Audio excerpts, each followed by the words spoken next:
The following program deals with a controversial subject. The theories expressed are not the only possible interpretation. The viewer is invited to make a judgment based on all available information.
The top talents in the comic book business are here to tell everything they know.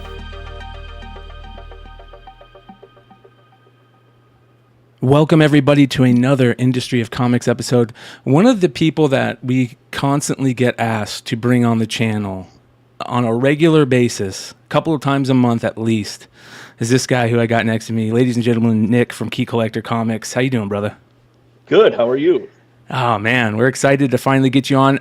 We are joined by two... I feel like you just asked me, though. Yeah. I talked to you... me or anything. I talked to you... Well, you're like Punxsutawney Phil, man. We only get you out of the cave once a year, and we wanted to save it for a perfect night. Yeah. Good. Well, I'm glad to be here. And, of course, these two guys below us, two longtime LCS owners, both in the trenches in the comic book industry, Jesse James from Jesse James Comics and Dennis Barger from Wonderworld Comics.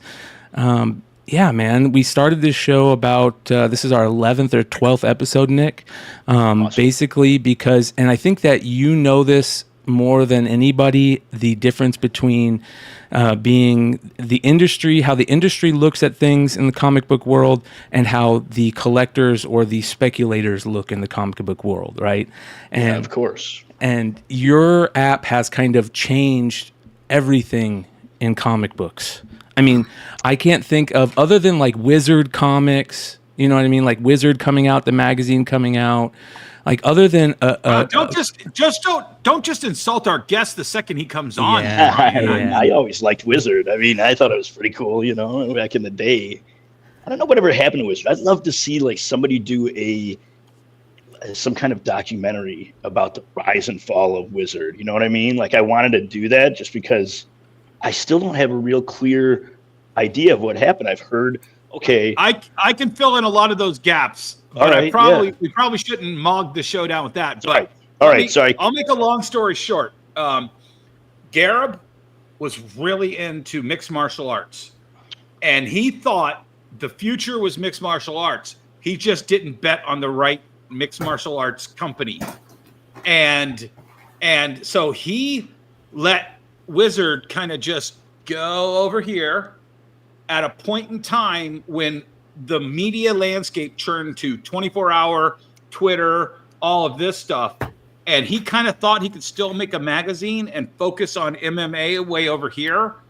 And before he got his hands back on the reins, they lost the magazine. They lost their publishing empire. The stock, I think, dropped to next to nothing, or then they did a stock offering and that dropped.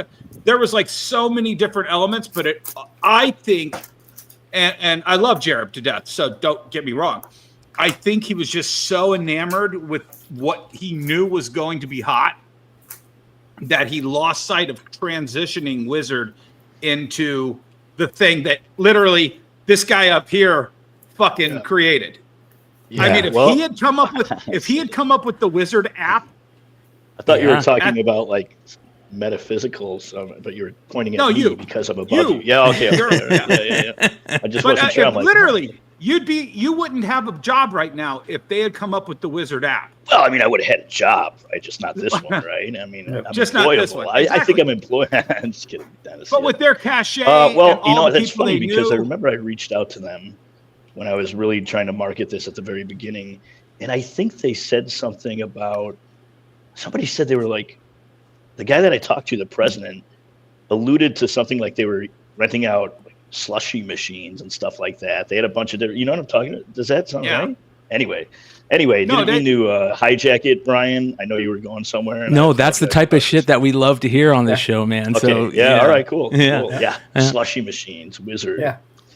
That's why I think it'd be a good documentary. And that there was something going on where they were like trying to sell something like signed books or like trying to do some market manipulation somehow with the magazine towards the end. Of course. That was getting, but somebody could probably fill it in the comments or something. You can. It happened.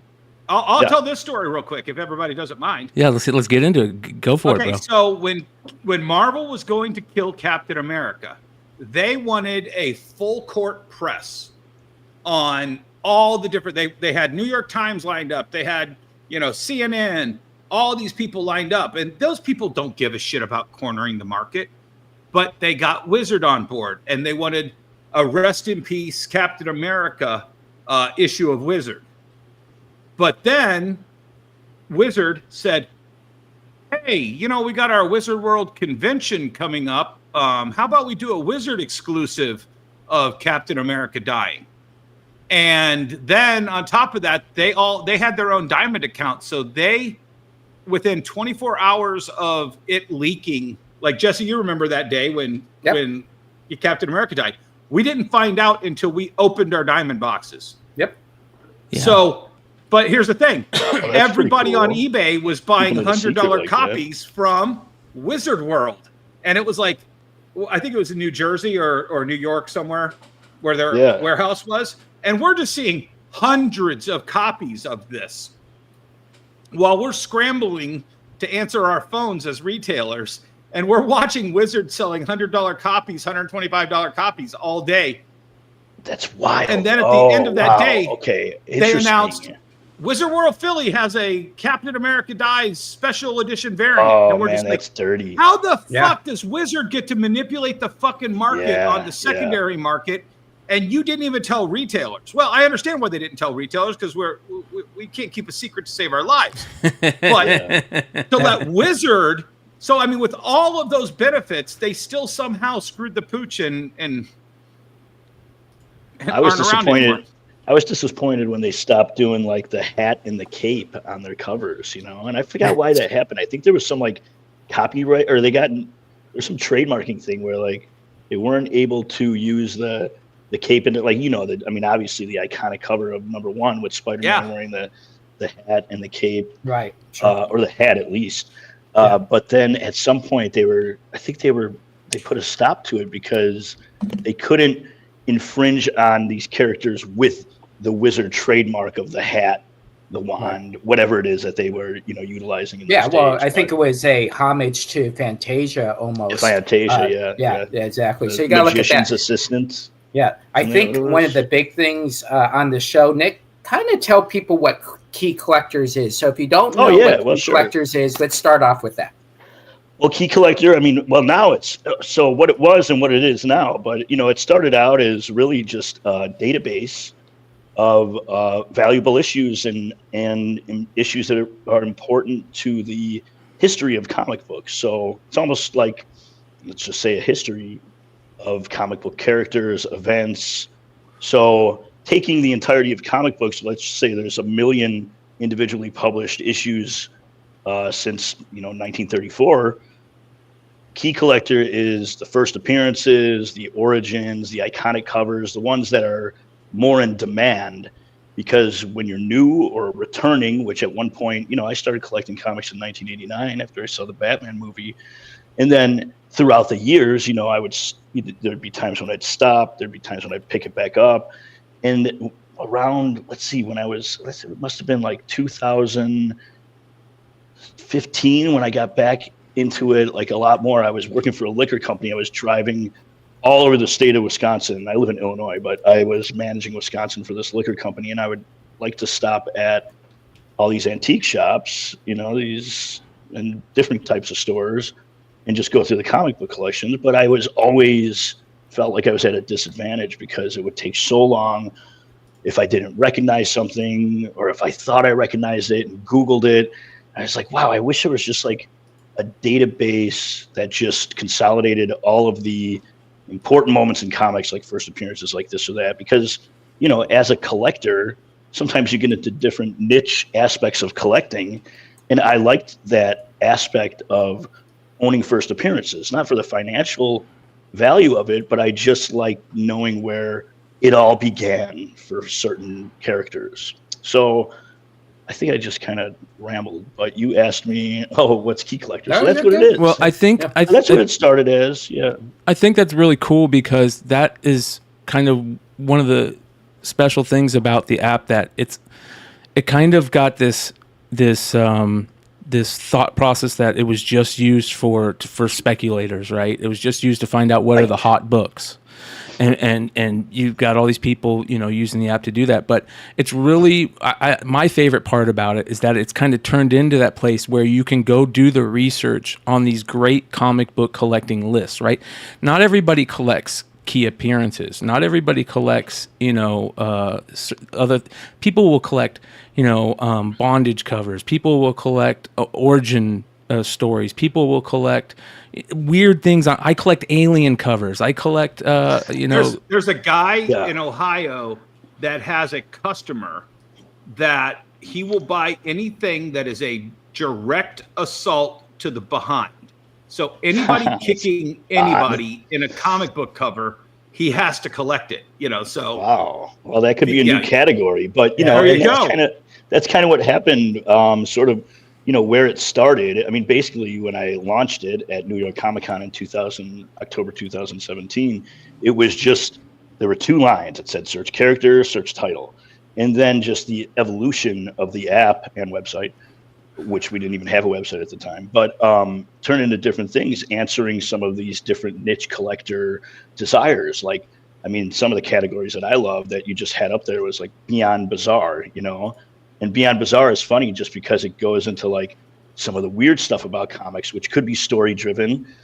For example, I think it was a Marvel Knights Spider-Man comic where Absorbing Man is in this situation where he's talking to some, like corporate level drug dealers, and they got him in this room and they offer him like a bump of cocaine, and he does it, and his whole body turns into cocaine. And then they blast him with these high-powered fans all over the wall, and then they scrape it all off, package it up, and sell this, really high-end cocaine that's actually made of Absorbing Man, that they multiplied it into all these, additional pounds or kilos. That's and it's just kind of, it's just like such a crazy, or like this one Hellblazer where Constantine was trying to.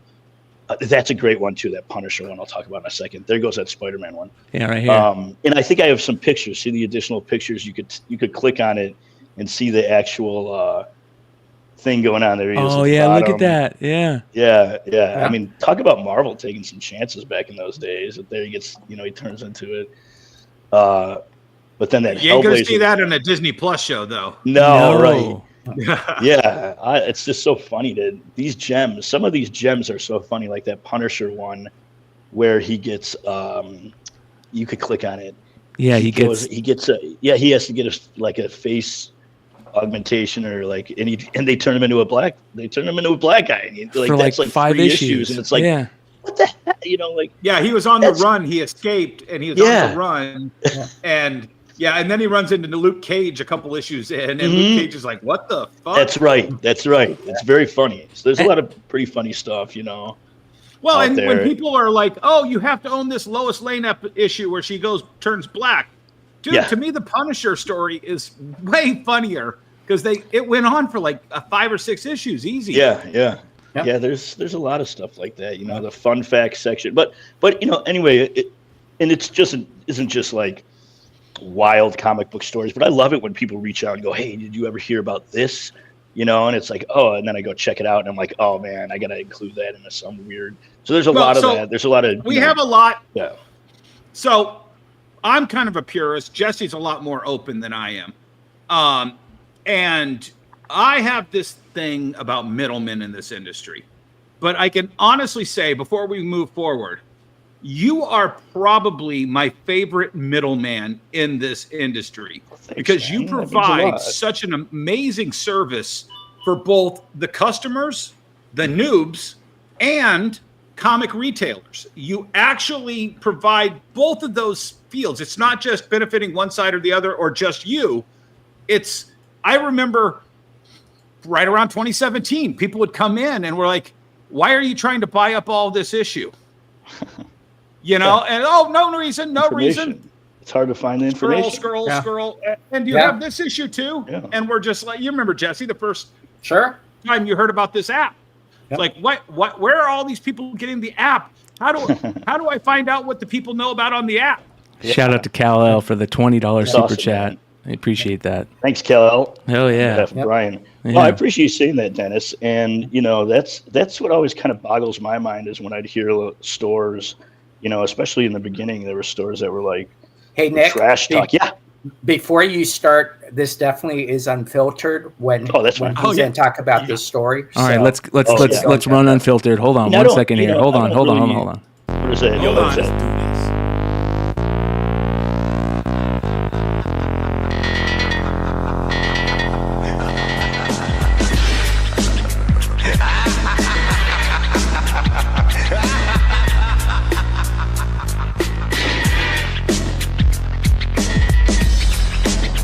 Valuable commodity I know of is information. Wouldn't you agree? And now we are in unfiltered time. You got it. We are. If you're scared, go to church. It is unfiltered time, ladies and gentlemen. Jesse, let's continue. Yeah. So I remember talking to you in 2017. We would talk for hours on the phone. Yeah. And one of the most interesting thing that I always remembered hanging up the phone saying, how could comic book stores not like this idea? How can comic book stores be so defiant of what you were approaching them with? And this includes publishers and a lot of customers at the time. So why don't you go ahead and tell us about that beginning and the actual resistance you had? Yeah, I mean, it was an odd thing to hear. Look, when I went to New York Comic Con and I introduced this app, part of me was like, man, I feel like I'm going to have like the whole, place, like he's a jolly good fellow type of thing, like maybe carrying me around on their shoulders or something, because it's, it's something that I wanted. That's why I built it. I wanted it. I wanted something like this to exist. But there was like pushback, and, I forgot what the quote is, but it's something about new technology where initially it'll be mocked and like laughed at, and then people will receive it with like vehement, anger, vitriolic, and then there will be acceptance. So that's the way that new technology, and not that it's new technology, it's an app, but a new concept that is introduced into a very old collectible space, which is comic books, So I think that stores, there's collectors of comics are very traditional. And I think that there's just a lot of nuance to people who collect, which is like, okay, I put my time in, and I'm just talking about collectors right now. I'm not talking about stores. I'll get to that in a second. But collectors saying, look, I put my time in, and I learned all these books. I learned what book has what first appearance, and I can just sort of flip through half-price books, and I can pull out stuff without even looking it up. Well, yeah, that's an amazing, like, seasoned professional, and I think that the app has a tendency to, maybe even the playing field a little bit, and some of those people would be upset. But then I'll put it this way: when I launched the app, there were 7,500 issues that were in the app. Before we added a full database, there were somewhere like 28,000 key issues. So in the time of launching the app, and then just finding out how vast this landscape actually was based on the feedback that I got from the community, I was kind of just thinking origins, first appearances, just character. But then you start going down the rabbit hole of, really low print runs of like some seriously independent publishers from the 80s and the 90s, and just this entire new sort of space that my eyes were open to. And it took years to build this out, individually entering each thing, individually researching each issue that was brought to my attention or that I stumbled across on eBay just based on the selling price. And that's a whole other aspect of owning this app is this a legitimate price? And that's like something that at first I was very nervous about. I don't want to be a party to market manipulation, despite being, blamed for that quite a bit. But the truth is, like, okay, I am the gatekeeper in a sense to put this issue on the app, making sure that it's vetted, that I've vetted it properly, that I'm not just going off of one or two sales, that I'm not just, there's got to be a reason. I got to, use tools like Comic-Con where I'm looking at, the print run number. And so that took a long time to sort of develop that entire system of vetting and making sure that, the community was safe from whatever, person might be reaching out to me or whatever person might be interacting on eBay, which, also gave birth to these different categories like buyer beware, or one of my favorites, which is debatable firsts, first appearances that might not actually be first appearances. And you've gotten so much, so many people have reached out about that in anger, literal death threats via email that I've gotten. But as far as the stores go, it is a tool that I think can help them in a big way, just interact with the customer. Because somebody might come into the store, they might be looking at the app, they might be looking for first appearances, and the store owner might realize that, but that might be what brought them into the store. And then once the customer's in the store, I think the store owner can, it's an opportunity, right? Like, hey, I see you're using Key Collector and you're collecting first appearances, but have you ever read Fables? Do you like fantasy? Have you read Fables? It's a DC, it's a DC title, a Vertigo title. It's phenomenal. This is why I like it, or, whatever. I mean, I think it's a chance to talk about the stories of comics. Hey, you want to check out a really cool graphic novel? Here's, do you like horror? Do you like, witches? Here's, this. But see, I think one of the problems that you had pushback from the retail community was kind of that Jeff Goldblum quote from Jurassic Park. You took what other people had done. You didn't ask, should you do it and why you do it. You just did it. But it wasn't you that was causing the problem to a lot of the retailers, just from the retailers I used to talk to about this, it was your followers. They were trying to use it again. But once again, like what Jesse said, you either have to get busy living or get busy dying. And retailers had to subscribe to this. It was an absolute escalation to the point where I knew I had to get it. But what I love about it right now is I can literally put this app on my store phone and I can go, employee, look through this collection. I can't remember all the Flash first appearances from, Rebirth on. Sure. I need you to just look through this and pull out all of the hits. Yeah. And then put the rest of it on the shelf, and then we'll price these accordingly, and boom, boom, boom. Right, and I think that's helpful for retailers to sort of have their inventory, not miss a whole lot. I mean, I remember going into a store in Kenosha, Wisconsin, after I really started to get super into building this database, and I just went through some of this guy's issues, and I pulled out like 20 things, and he was like nervous. He's a friend of mine now, but he was looking at me going around his store because he was very, his collection was very personal. The collection that he sold was very personal to him. And I remember picking up a Spawn newsstand, and he's like, what is it? And it's a newsstand. You have the barcode on it. It's worth like 5 times as much. And he's like, oh man, come on. What? And he like didn't want to sell these things to me. I'm like, what are you going to do? I'm like, you can't do that. I'm like, you can't take this out of my hand now that I found it. I'm like, this is, and he didn't. He was, but that desire was there. I could tell.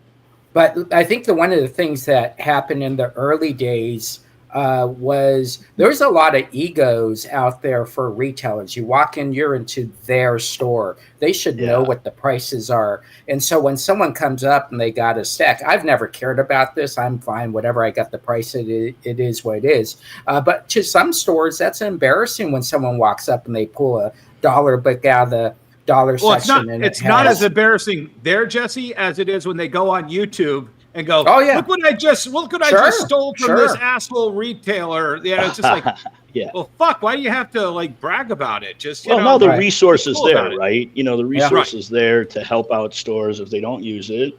Who's fault? Well, and I mean, I utilize you. It's not the buyer's fault. But I remember going to conventions where I went in and I remember I picked out Thor. It was the first appearance of Ego the Living Planet, like right around when Guardians was coming out.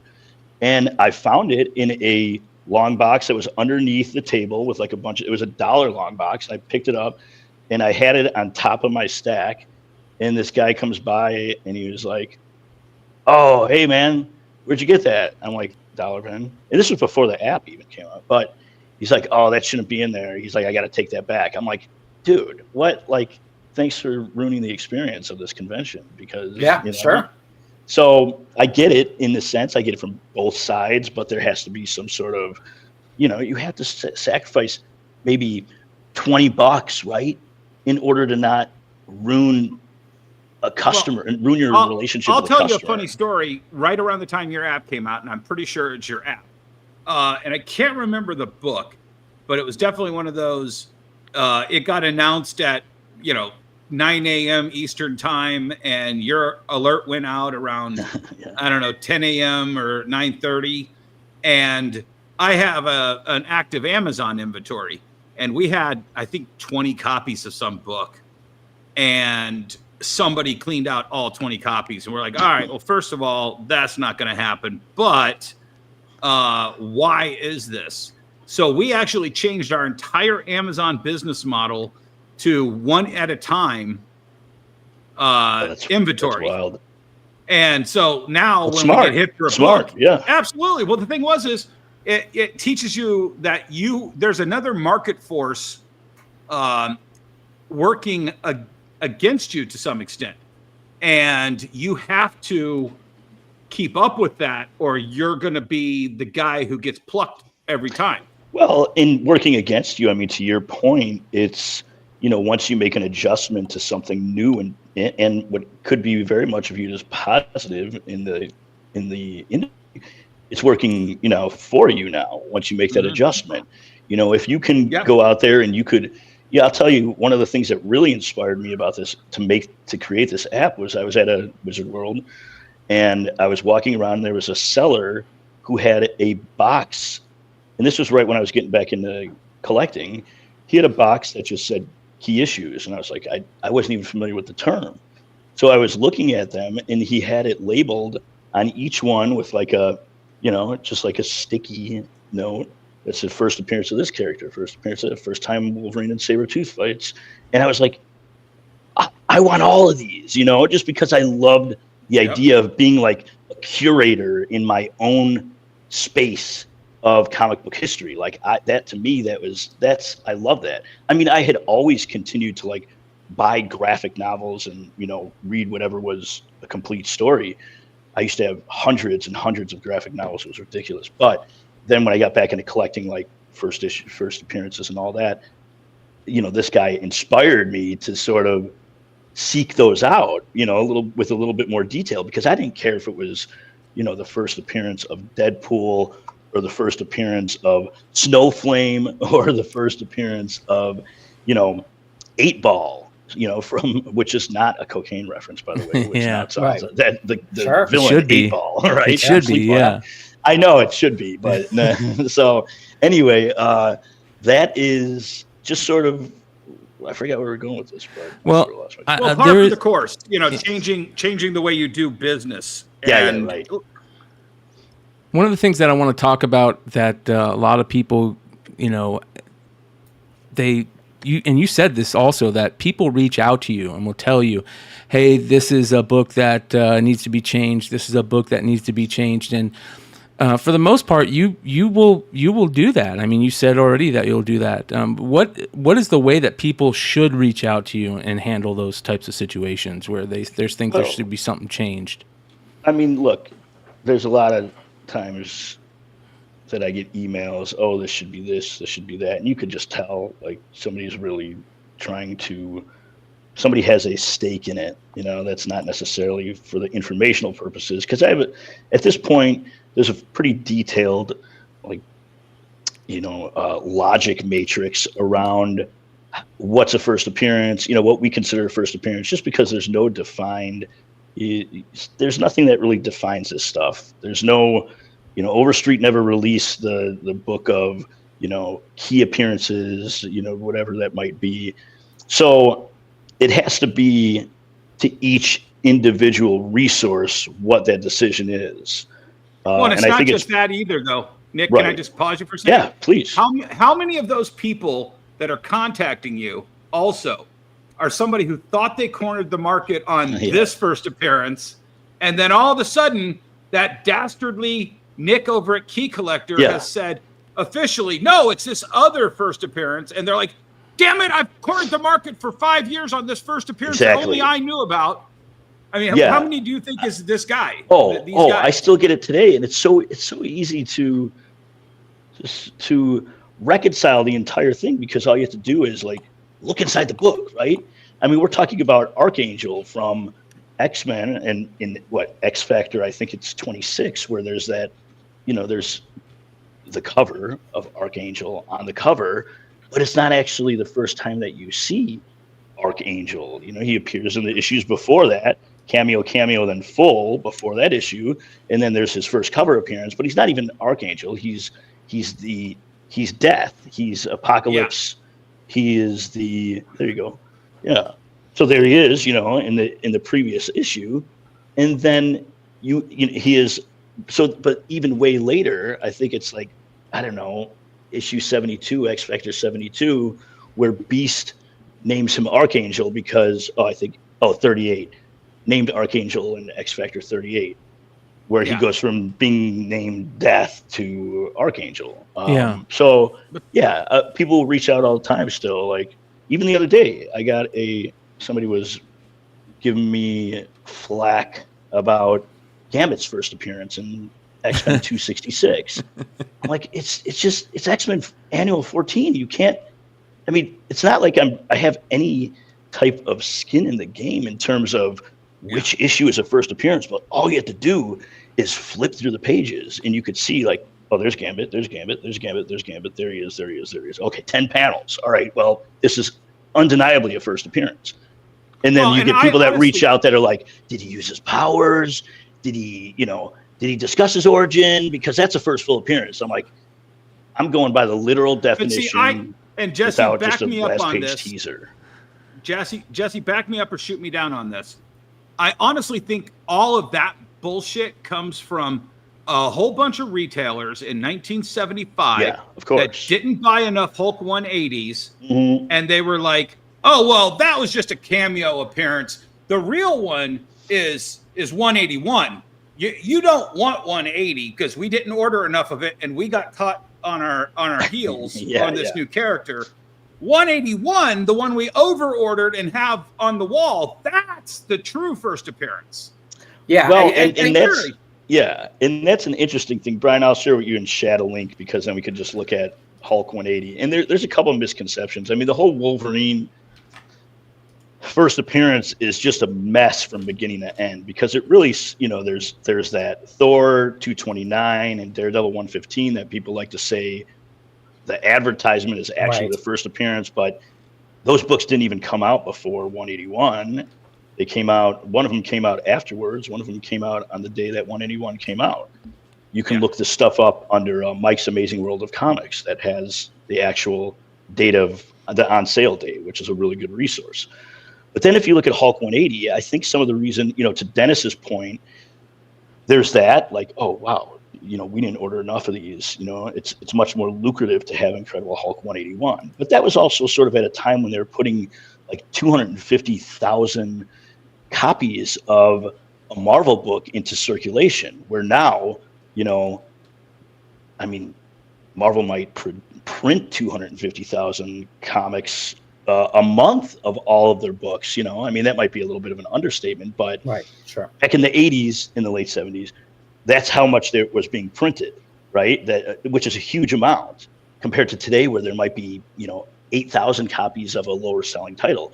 Not that the Hulk was ever a lower selling title, but if you go up to the pictures of 180, if you go look at 180, and I explain it all here, but I have a theory that the reason why this whole cameo business came up is because Overstreet. So if you flip to the next picture, it'll show you. So this is an Overstreet from 1980 and 1981.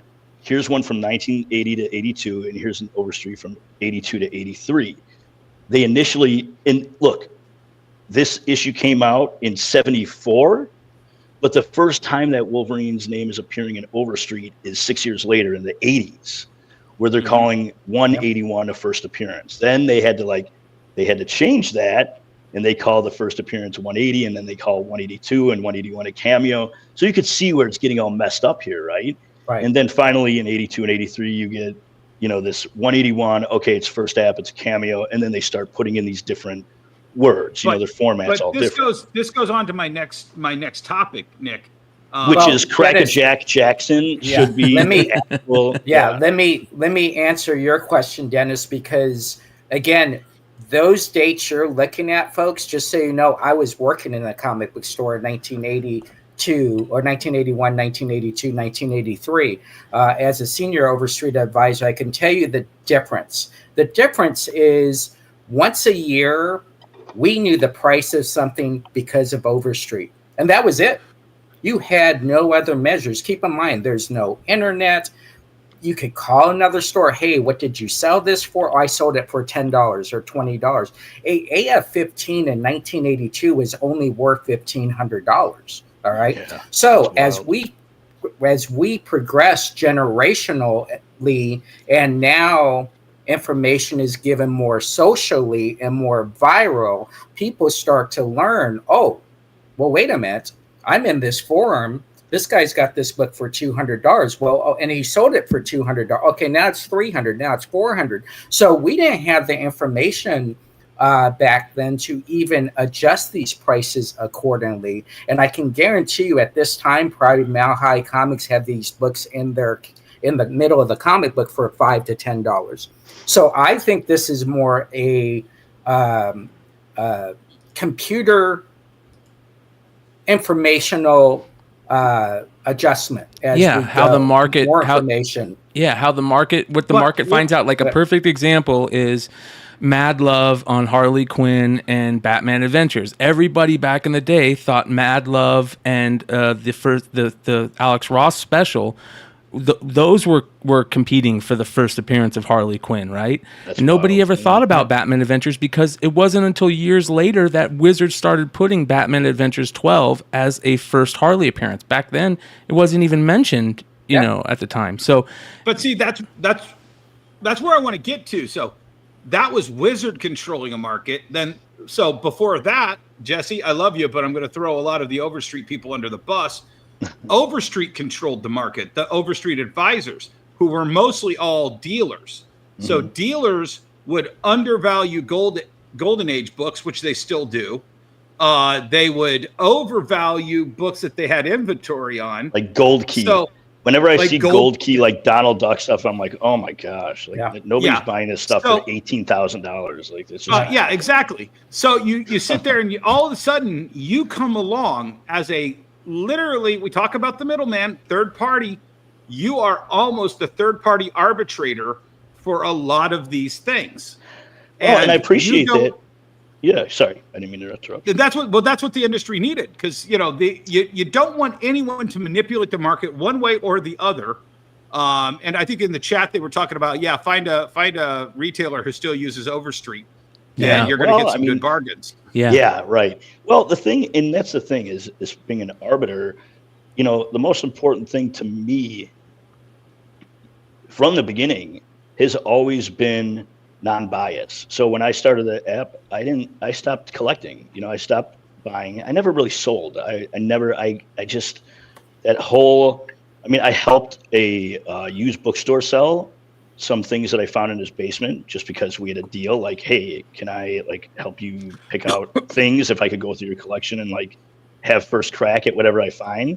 And this was also what inspired me to start the app. This was the last, the camel the straw that broke the camel's back that got me to actually create this app, was spending months and months and months in this very dark and lonely basement of a warehouse that had hundreds of thousands of comic books. It was awesome. I was in heaven, but still it was difficult, because I didn't have service. I had to take boxes up and Google so it wasn't that much fun. But the bottom line is, when I started this, I said, okay, I can't legitimately be giving this information out, try and sell comic books. Even buying comic books, people are going to say, well, why are you buying that? You know, if I was at a convention, I was buying things, why would you buy that? I mean, I still have my collection, which I love, but it's more important to me and it's more enjoyable to me to sort of collect information, you know, doing all the research, collecting it, putting it in the app. Every time I put something new in the app that's new to me, that's newly discovered, it feels like I've collected that thing to enter into the database. Like I always like to look at it under the new issue updates. I'm always like, oh, that looks great, you know, or that could be worded better, whatever. It's just like, it's just fun. I don't know. Yeah, you care about it because there's something about creating something, whether it's you know, the app, if it's you know, making you money, it's your business also, but there's something about creating something and designing something, and you know, whether it's an app, a YouTube channel, an IG page, you're kind of for sure crafting, and you planted a seed and you're watering it and you're making things look better, and that's always fun. I think that's why I remember MySpace. MySpace was so badass because it was like this place where you could do that. You could, like, as a kid, you know, as a 15-year-old, 13-year-old kid, you're telling your friends, "Oh, check out my MySpace page. I could play music on it. Here's my music. Here's my music choice, my background color." Right. Oh yeah. Yeah, it was new. It was unique. But to your point, you know, when building this app, it was like I always wanted to be involved in comic books somehow. And when I was a kid, I'm like, oh, I want to be a comic book artist. But then, you know, you realize, like, you can't draw. Or I want to be a writer, and you're like, I'm not that great of a writer. And then I'm like, well, maybe I could do like sales, like comic book sales. But then, you know, you get a different job. And then, you know, like a couple of years into launching Key Collector, which obviously was not launched as like I'm going to make money off it, because we didn't even have a way to monetize it in the beginning. Like that idea wasn't even in the plan. It was just like, I'm just going to make this. And, you know, if you build it, they will come. Hopefully I'll have some audience. And then at some point, I don't know, maybe there's something that I can do to make money off of it. But, you know, putting it out there, I was like 2 years into it. I was like, oh, wait, I'm in the comic book industry. Like, that's crazy. And then when Bleeding Cool did like their top 100 comic book people. Yeah. And then the first year I was on, it was like number 52. I was like, I can't even believe. Yeah, I'm sorry. I think I beat Gail Simone. I think she was like number 53. Yeah. I'm like, yeah, take that. But yeah, that's awesome. Yeah, well, you know, that's fun. Let me just bring this up real fast because people keep on bringing this up. The Overstreet is just a guide. It is not anything that says, oh my gosh, this is the price you should pay. It's more of an informational product. Obviously, the day it comes out, it's obsolete. We spend the whole year putting it together. But our thing is just to give you information and give you a guide to collect comics in it. So everybody that's saying, well, it's obsolete. Yes, it is obsolete. But again, if you want a guide to collect Superman, you'll then find all the Supermans in there. So I just want to get that out there. It's exactly great. It's exactly I still buy an Overstreet every year, Jesse. Sure. It's exactly what the Key Collector app is today. I hate to say it, because when I would buy Overstreets, the reason that I would buy Overstreets is because Overstreet would put, this is his first professional work, or that he sent in a letter. And every once in a while I would find one of those and I would highlight it. I'd be like, okay, I'm going to go after that one. You know what I mean? Or something like that. Now I can go on to Key Collector and find those cool categories that I love collecting as a collector. I'm going to hit on it again. And Jesse, you're the one that made me really believe this. You hit me over the head with this, that there's so many people out there that the majority of people that buy comics are collectors. They're collecting something. They don't care about, the price, on the secondary market of it. They just want to have those cool books. They love putting them together. They love looking in them. They love checking them out. They love knowing they have them. And I think that's a big deal, especially now with, you have these apps, which... Does Key Collector also have a thing on it, and I apologize if I don't know this, where you can put your collection on it and stuff like that and say, okay, I have these? You could catalog everything.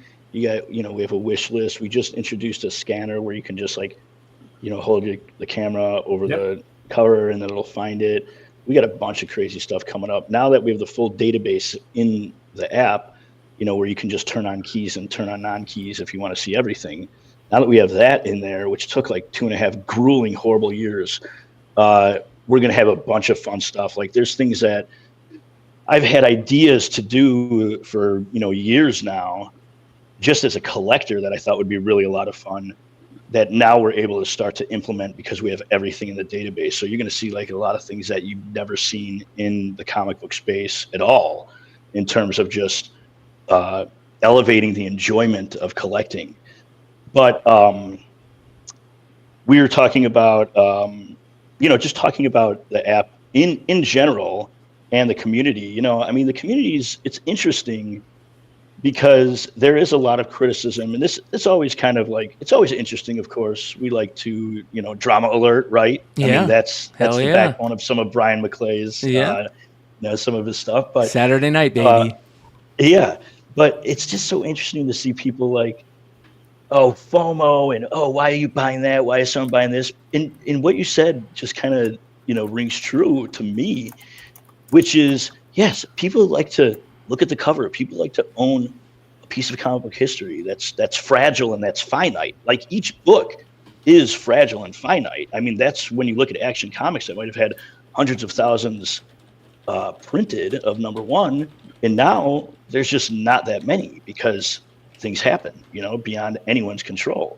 So it is exciting to own just a piece of, what is historical to our hobby. And there's a lot of criticism out there that I just don't get it. I really feel like there's like, why would somebody care if someone paid X amount for one book? They don't even know who it is. Well, why would they care if somebody paid this or that for whatever book it might be, right? It kind of, it just seems so nosy. I mean, in a sense. Well, so what I wanted to, because of your unique space in the middle now, the temptation has to be there from a lot of people because of the power and influence of your app. The temptation has to be there from outside forces going, hey, Nick, we're about to come out with this new book, and man, it'd really help us out if it was the hot book of the week, and it's got the first appearance of this character that we just pulled out of our ass and put on the cover. So tell us about. I mean, I know it can't be the only, this hypothetical that I'm coming up with. You've had to have been contacted by every publisher at some point, right? You'd be surprised. I think that I think a lot of publishers. Something about the comic book industry. I mean, even when you talk to writers and artists, like they're sort of think that what they're doing is the most important thing, and they don't really reach out a whole lot. I mean, I've been fortunate to have somebody like Alex Ross represent Key Collector, and and I thank Chris Rupp for that, because he manages, Rupp's manages Alex Ross. I've, had Neil Adams represent Key Collector, and that's just because he was just a great guy. He was a great guy that, if you asked him for help and it was reasonable, he would do that. And his daughter, Chris Stone, also just as awesome. But in terms of just like somebody reaching out and saying, oh, hey, can you promote this? I think I've turned down people so many times that even the ones that used to have stopped doing it. I mean, I'll help out friends in a way that's not like, for example, I know everybody was really caught off guard that I personally made Key of the Week Tom's Crashdown book, Comic Tom's Crashdown. But it's like, I've known Tom for years. This is just my opinion. This is just my pick of what I think is the most interesting thing that week. And of course, I think the most interesting thing is something that my friend wrote, and I want to know what it looks like. I want to know how it reads. I haven't read it myself before it came out. So yeah, that's my pick of the week. It's not like people don't know that Comic Tom promotes Key Collector, and that I would pick his book. Like, it's Did not you that reach out to Tom out there. before that to ask him? Because No. when this first No. happened, and let me say why. Because when this first happened, I knew I felt like that was what the situation was. Okay, you and Tom are friends. You're helping out a buddy, which is totally fine. There's no problem. Yeah. I don't think there's a problem with that. My whole thing is like if it was me, and again, totally different situation. I'm not Tom, but if I would want you to reach out to me to be like, hey, I'm going to put this up here, and just so you know, because he's going to get so much hate for that immediately. Yeah, I mean, maybe I should have, it's just, but it was genuinely my pick of the week. If he said no and I chose something else, then that would not have genuinely been my pick of the week. True. Yeah. Because Yeah. I was most interested in his book. And at the same time, it's like, look, people are going to say this or that regardless. But, let's say, because it's an indie book, like Key Collectors, every week we feature indie books. Yep. And so it's not that out of place that you would see an indie book on the list. But as far as other publishers, I mean, Dennis's best friend, Dinesh, he's done a lot of stuff on the app. Go ahead. I didn't say nothing. I just wanted to say Dinesh because I love seeing your Instagram posts where you're like, there you go. Yeah. Bad Look, idea. you can talk about snake oil all you want, man. I just won't drink it. Yeah. Well, But- a prime example is Atomica. You called me up and you said, hey, Jesse, I understand you have Atomica. You have an exclusive for it. Just so you know, we're doing the regular cover. I'm just letting you know, can I put up your book? That type of stuff is fine, right? it's good. I think it's just part of the business. Yeah, unfortunately, it is nice. I could say that it's nice to not really have, like, I don't ever have stores really at all reach out and be like, can you push my exclusive? It's like that. It doesn't really happen. And again, maybe it's because I've said no so many times. I mean, I would never accept any money to push an exclusive. I would never accept any money to push anything. I've never accepted money to do any type of advertising, as you could tell. So when people say, oh, you're just doing it for money, well, obviously it's an app. Like, we could have pop-ups, we could have this and that, and make, like, we could charge for it. I mean, yeah, we've resisted that. Absolutely. Yeah. It's not worth it to me. Well, and that's to why give people that experience. And you and I, this is literally the second time we've ever talked, third time, tops. I think maybe we've talked a couple times on the phone, right? Yeah. But the point was, I don't like to bug people, it's never a bother. But one of the things that I contacted you about was when I felt like there was some influence going on, and I brought it to your attention, and you were like, look, I understand that was this. It looks bad. I realized it looked bad, and I alleviated it. Exactly. There's times when, even in hindsight, you don't know how people are going to react to something that might be innocent. And then you go, oh, okay, I can see how that happened. I can see why people would think that, even though it's totally, and it's hard to put that message out there that, okay, this was something that was poorly received. It didn't mean, as you can tell by a lot of the stuff that goes on the app, I get a lot of flack for, let's say, just trying to dispel a myth, like that whole Spawn Netherworlds variant. Great right point. away. Yeah, we got to get into that. Like right Absolutely. away, that was really coming off as fishy for me when I first saw it. And I reached out to McFarlane Studios. I talked to people. Even the explanation that I got from somebody that worked there just didn't sound right. And I literally recorded everything that I had gathered from this investigation and put it on the app under that issue. And I've done that quite a few times. And I've had people reach out to me like, oh, this isn't right. Like, you shouldn't say that. And I'm like, I'm just saying what could potentially be occurring here, which logically seems to be the case. And there's times when I reach out to publishers and they give me information where I can't say that they gave me that information, but it brings new light onto this specific exclusive where I'm like, it looks like there's not a lot of copies out there right now, but there's going to be a lot of copies out there right now. So I'm going to put this into the public's eye and say, look, this is not something that should be getting the type of attention it has because there are issues held back. I can't really say my source, but that's all you need to know, right? All you need to know is like, this isn't going to be as exclusive as you think it is. So putting that stuff out there, you're going to make enemies, and people are going to take that and they're going to talk about, something totally unrelated, or they're going to try and villainize you by saying, oh, they're trying to manipulate the market, and then people will just believe anything negative that happens on social media. If you talk about something in a negative light, it's much easier to believe that than what the actual reality is, if you look at the reality, with a logical mind frame. Well, I think that, and me and you talked about this, Nick, and that's kind of like that was such a great moment for comic books, and especially comic book YouTube content, because I think that we are kind of riding off that high of the acetate gate, right? And drama being like this craziness, Last year right? was so crazy. Yeah. Last year had so many crazy moments like that. And it was a really negative in a negative way. And then they wanted to go after, especially you and Tom, in a negative manner.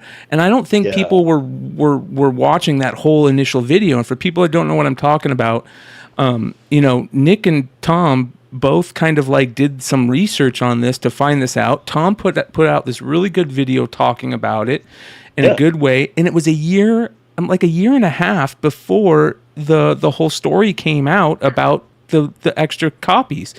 And instead of giving Tom and Nick shit for it, we should have been like, here are these guys, give them a clap. Well, you did, Brian, which I appreciated, and I appreciate all you guys for your support. I mean, Jesse, from the very beginning, you were like the first guy that I talked to in terms of stores. I don't even really talk to that many stores as it is. I have Gotham City Comics in Mesa, Arizona, does our picks, does a pick of the week. Stores I trust. Chris Rupp, like I said. But Dennis, you've always been really supportive, as knowing that you are a critical voice, and not in a negative way, in the community.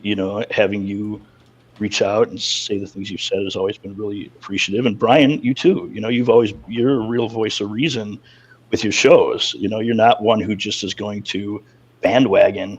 You kind of like look into it a little deeper. So that instance with that Spawn, that was appreciated. That you, it was perfect. That you gave Tom credit, and that's appreciated. I think that's the whole key, right? The key is to have some integrity and some honesty, and people will gravitate towards that. And it's also okay to say when you've messed up, right? That's probably one of the most important things about being human, is being able to say that you've messed up and that you don't know something. Like, so many people want to say, oh, I know about this and that. And well, it's okay sometimes to say, you know what, I don't know about that. I'm going to look into it. And that's the point of research, and also that's the point of a community, is checks and balances and reaching out to one another. So that's why we always have our door open. People. And that's actually leads me to kind of a good compliment here. Have you ever thought about putting thumbs ups and thumbs down within each of the things, so that the community can like clue in on what they think, like a Reddit post or something like that? Yeah, there's an aspect of that there is an aspect of that's in one of our strategy guides that it's not as fleshed out as like we're anywhere near doing something like that, like a sort of community thing, because we did just release user submissions.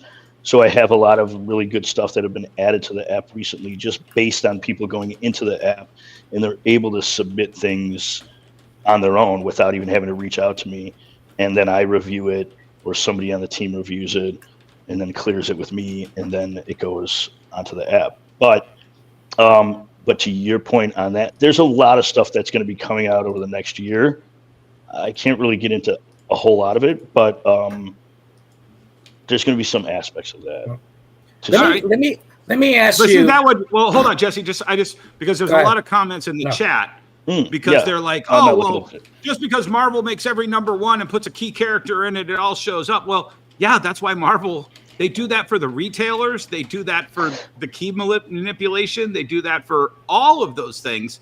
And they do it to sell books. I mean, that's the bottom line. When I was in the liquor industry, I it was one of the things that they said that I think is comparable to comics is, we would have these we had this brand called Burnett's Vodka, and I think there was like 38 flavors at one point, or maybe even more. But it was like what are we coming out with now? We're coming out with like avocado flavor. Like, what's wrong? I mean, I never have it. Yeah. But it was like, well, and they would say, the people in marketing and management would say, well, new products are the lifeblood of the industry because our legacy stuff will always sell.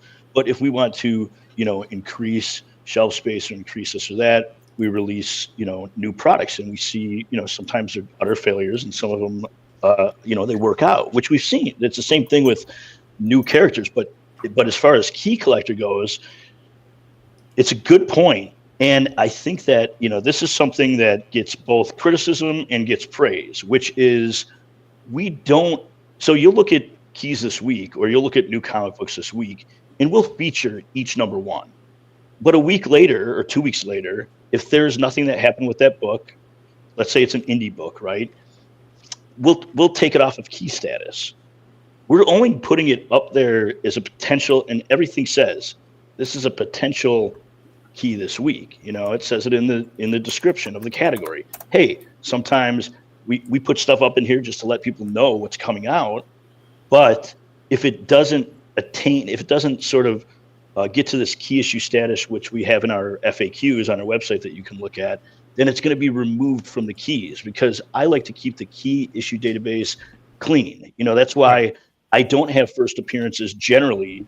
I won't have first appearances of characters that have had less than 15 appearances in comic books. So people will reach out to me and be like, hey, this is the 1973, Thor comic. It's the first appearance of, Dr. Funny Face or whatever. And it's like, well, he only appeared once and he died. That's not a character that I'm going to include in the database just because it gets messed up. But, if there's a new character that's introduced in something like a Marvel book, and you don't know if Crackajack Nelson or whatever that guy's name is going to be a famous character. You don't know if, Patchwork, whatever just came out in Paste Pot Pete. Paste Pot Pete. Well, he's been around. What is he now? The Wizard? Yeah. But, you don't know who might have, we've even seen we've seen characters at Punchline seem to make a big splash, and then they just don't know what the hell to do with the character. Sure. And then it sort of floats around in obscurity for a little bit. Maybe a writer will come up and do something cool with it. But we're going to keep that character on because there is potential. Once you see there's not going to be potential for a character that might have had 3 appearances and then they're done, it's not going to be kept in the database because you don't want it to just be messy. Now, if you turn off non-keys, you'll find it. But as far as it being a key issue, it has to meet the criteria that we've established that's in our FAQs, which anybody can look at on the website. And And so my question was, and you just answered it technically, so Fala characters, which is first appearance, last appearance, all in one book, you still have some type of eye on that as far as they do come in the future, you then reference back to it? Yeah, there's a character, I forgot what his name was, but he was like a gang leader. His name's Ace, actually. His name's Ace. I think he was in a Spider-Man annual. And he was just like a funny 80s character. You know what I'm talking about? Like the funny 80s the leather character. jacket. Leather jacket, glasses. He really wanted him to be a thing. Yeah, so he is maybe in 5 issues, and then he disappeared. But just a year ago, I think he made a reappearance. And it was like, oh, cool, all right, this guy's back. So then, you kind of put that up, and maybe I'll put it in Nick's Picks because that's what the category Nick's Picks will often, be like a reflection on what might be coming up in solicitations of newer comics or maybe whatever's happening just in the news. But, cool. Yeah, so that's just, I'll go back and, because I love it when comics bring up, stuff from 20, 30 years ago and they breathe new life into it. That's what was cool about Donny Cates. There's just not that many, rock star writers right now, that's why we want him back. Yeah, even though we joke on him and it is what it is, but we still want him back. We still want Donny Cates at his best.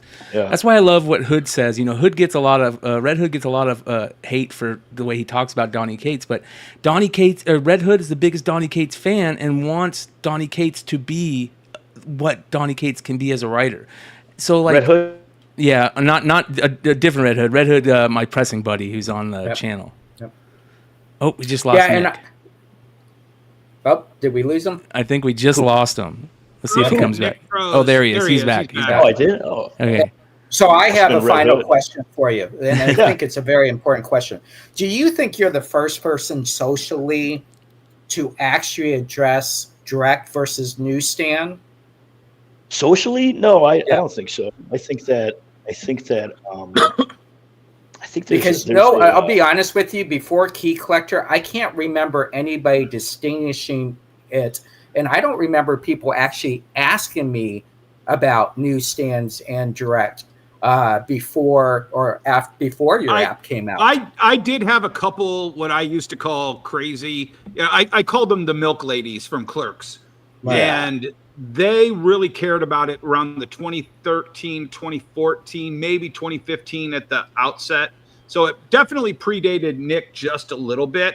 But well, I'm talking about someone majorly coming out, and saying, hey, there is a price difference, and this is why. There was a blog that WordPress, rarecomics.wordpress did a lot of newsstand versus direct. This guy Benjamin Noble, I'm just reading it off the site, okay. But he did a really good job about sort of highlighting why newsstands might have some kind of legitimacy as being scarcer, and because they're scarcer, it's more reasonable that people would pay more for them.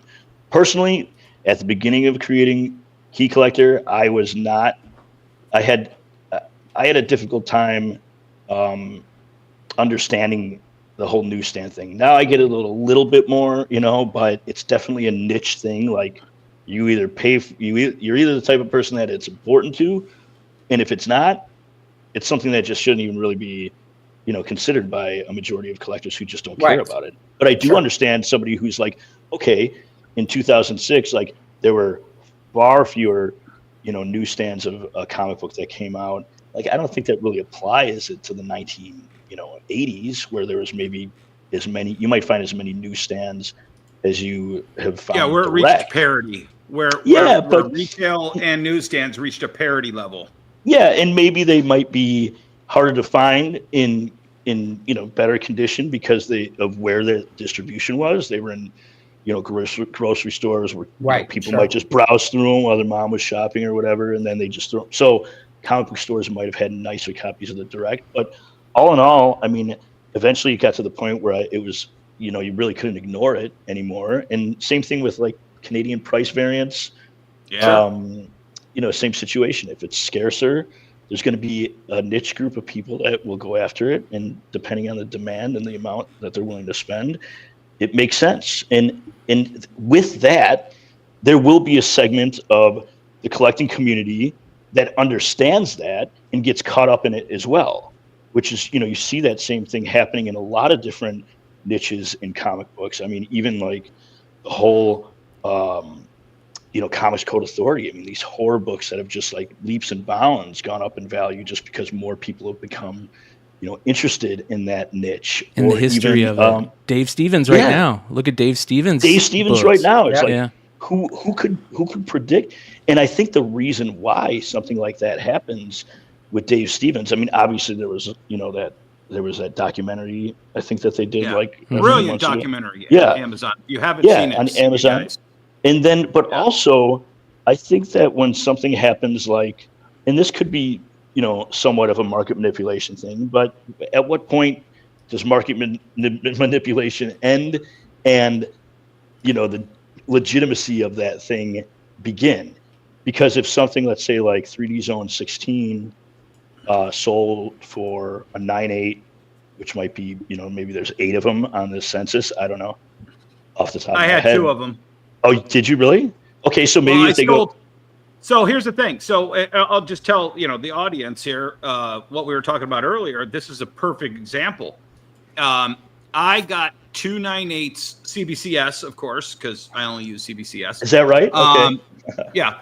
So I got 2 9/8, and I'm looking at the market, and I'm looking at GPA, and I'm like, this book only goes for, at that time, I think it was like 400 or 500 tops, and like nobody had them. But it was like 2 years old. And I'm like, I'm just going to put one of these up for 1,000. And I got offers 500. Oh, you're out of your mind. Oh, blah, blah, blah. And then like June or July of last year, it just sold for $1,000. Nobody haggled. Nobody did anything. And then I was like, oh, hey, all these Dave Stevens books are exploding. Didn't I have one of those? And nope, sure enough, we sold it. Oh, well, I guess I'll post the other one. And it already had jumped to over 2,000. Yeah. So what happens? That trickle down effect happens with price correction. Then, where now somebody's going to buy an ungraded book for $1,000 because maybe if they get it pressed, then they could go and sell that 9.8 for $2,000 because there's only 27 copies of the 9.8, and that's a fact. And it comes with 3D glasses, so can you get it with that? Sure. So there's a whole different aspect of it being complete. And then you start looking at some of his other covers, and you create new fans because of what occurred on the secondary market, which was something unique and interesting that brought new attention to this and created new demand for other aspects of that. Well, and Brian, it's self-serving, I know, but do you want to pull up my Instagram today? So there you go. I decided, so I use Cody Lockwood to submit all my stuff to CBCS. And I've been hoarding Stevens for years. So I sit there and I said, hey, I want to put together a submission to get on the Stevens action. And this is skip past that one. Sorry about that one. You just got demonetized, Brian. Hey, Nick, I haven't had a show demonetized or monetized since I started, man. Oh, man. Why? But the thing is this influence gets me to bring this kind of stuff out. This is like maybe 1/2 or 1/3 of what I have for Stevens. Yeah. Because I've been hoarding it. It was always undervalued to me. And then when you start seeing Key Collector pop up, oh, hey, this just hit a record high sale. Oh, okay. And then you watch Brian's show on Wednesday and you're like, oh, market report. One of the Crossfire's going for 1,000. What the hell is a great one like Vanguard or 16? 3D 16 going for? Oh, that's why they're going for 2,000. Yep. Yeah. I mean, that Crossfire one's pretty cool, though. Is that the Marilyn Monroe? That's my favorite one. Yep. I love how he draws Marilyn Monroe's face. It's just perfect. Yeah, that's great. Yeah. Nick, we always have a seat for you anytime. Hey, that was fun. Yeah. I don't do this that often, but I would do it anytime you guys want. Yeah. We got to ask you one question. Nick, one more question. Yeah. We got 2 more questions. Okay, we got 2 more. Got it. Yeah. Go ahead, Dennis. Ask yours. Brian, you go with yours first. Nick, what is your opinion of a comic book store? Other than a place that sells comics, what is a comic book store? Oh, sounds like a really philosophical question that I wasn't. What do you mean? We ask every guest. Not a trick question. Not a trick question. Yeah, what I mean, for me, I could just answer it in terms of just I feel like it's a really nostalgic place. It's a place of memories. It's a place of sort of visiting your past in a sense. I remember walking into comic book stores and going through the 4 for $1 bin and picking out like Batman and the Outsider books and back in the 80s or late 80s, late 80s, early 90s, where like DC was way bigger than Marvel. At least to me it was. I mean, I don't know what you guys remember, but by far. Yeah, Infinity Inc. and all these different types of titles. But just that, just buying a bunch of stuff, you didn't know what was going to be in it, and then, getting to know these characters and just the whole aspect of collecting, the ritual of like putting in a plastic bag and then going back and looking at like what you have, or even going through the the long boxes and just, oh, nice, dude, wow, how'd you pull that out of nowhere? Wait, that cover's pretty. Let me see that cover of that top one. What's his name? Steve something, because that first one that you showed. Yeah. Because there's that Hulk book that a lot of people think is McFarlane, but it's not. It almost looks like a cover swipe of this issue right here. What is it? Do you know what I'm talking about? Where the Hulk is like totally team off the top. Yeah. Hey, Jesse, read the creative team off the top of that. It is Thomas McFarlane and Duzinga. Yeah, McFarlane did about 20 issues of Infinity Inc. So that's a very big seller. It's not Todd McFarlane. So just to clarify, but there is that book that sometimes it's a misnomer that it's Todd McFarlane. It's Incredible Hulk 333 with the cover art by. Look up Incredible Hulk 333, and then look at it up against what Jesse just showed. It's a total cover swipe, at least I think. I would imagine. What number is that? Infinity what? 36. Infinity 36. I would think that it was Steve Geiger that did that. Infinity 36. 133, you said? No, Incredible Hulk 333. Oh yeah, yeah. It's not the same artist, but man, is that looks like a Oh, cover swipe to me. Yeah. Steve crazy. Geiger. Even where you have what's her name, Jade. Underneath. Oh, that's yeah. Solomon Grundy. That's Solomon Grundy and Jade. It even has the same, What book is that, composition Jesse? This is Infinity Inc. 36. So it's It came out March 1987. Infinity Inc. came out in March 1987. Look and at then that. Hulk Yeah. 333 came out in July. Roy Thomas. Yeah, that is Todd McFarlane. McFarlane. Nick, the Todd McFarlane. It's an interior. He Yeah. doesn't Yeah, do interior. It's not the cover. Not the cover, yeah, The cover The is, cover is done by. but you know what? The cover is Steve Geiger, but also Joe Brzezowski. Okay, that's Joe Brzezowski. Yeah. Yeah. Joe Brzezowski on this one, and then the So Geiger pretty on the other funny. one. But those are I love cover So swipes I like want to that. ask you, Nick. This has kind of been one of our things, and it kind of is. It's kind of part of what you just said, nostalgia. Tell me about the first time you remember buying a comic book. Well, after Batman '89 came out, I think the first comic that I got, I remember reading it on an airplane, was The Dark Knight. It was Frank Miller's Dark Knight, and I was like 9. I'm like, wow, this is it wasn't necessarily like, obviously I didn't pick up on everything that was going on there, but I still just remember being fascinated by it. I mean, I think most of us probably got into comics based on movies or TV, and it still happens today. Like you want more of that. You want more of that universe that you just stepped into for an hour and a half if it had that effect on you. And that was what Batman did. So I was just like Batman obsessed for the first, 5 years of comic book collecting before I really started to branch out into other books. That was the same way. Batman, I was 89. double your age. Yeah. I was double your age, and I literally was buying the trading cards, the comic books, the me bumper too. stickers, the hats. I was buying like everything. pewter. I was buying like pewter, like desk displays or like paperweights and stuff like that. Anything that I could get my hands on Batman related, I would. It's just a testament. You guys are rookies. I was buying 7-Eleven cups back in the day they came out. This is where the collector mindset really starts going. Well, we're all going to start one-upping each other. I'm like, oh yeah, you think you were a big collector? I was buying Incredible Hulk toilet paper. Like, did you guys ever see that Incredible Hulk toilet paper? Yep. Look that up. Google that. That's something we really can't put. No, but it's one of those things that just becomes, for the haters of Key Collector and the haters of Nick and the lovers of them, it comes back to our love of comics that put us here at this time and this place and in this industry show. And I just love hearing those moments that we can all remember ourselves when the first time we touched a comic, because it's really like, it's like 2001 touching the obelisk. There's something more out there. You're destined for something better than just watching Saturday morning cartoons or this, that, or the other thing. There's a physical thing that I can hold in my hand and love just as much. It's a whole other world. How much time a week, this is our last question, how much time a week do you spend updating the app these days? Oh, man. These days, well, I'll tell you, in the beginning, I mean, I didn't go out for like 6 years when I was building this database. Literally, it was scary. I mean, it was like my hair was long. I had like a beard with like gray in it, Alan Moore. Howard Hughes. Yeah.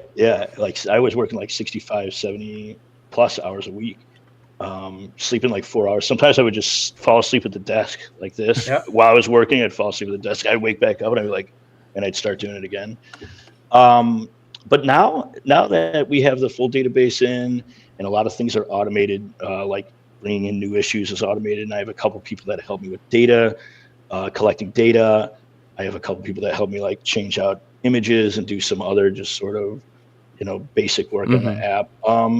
Probably like 50 hours, because there's just so much still with the full database going in that just, requires correction. And now with this user submission thing that we have going on, I do a lot of vetting whatever people submitted and making sure that it's, right for the app. So there's still a lot to do. I mean, I just want people to know that there isn't this huge team working behind Key Collector app. It's Nick, a few people, and Nick is still putting in the work for the app. Yep. He's still doing, the vetting.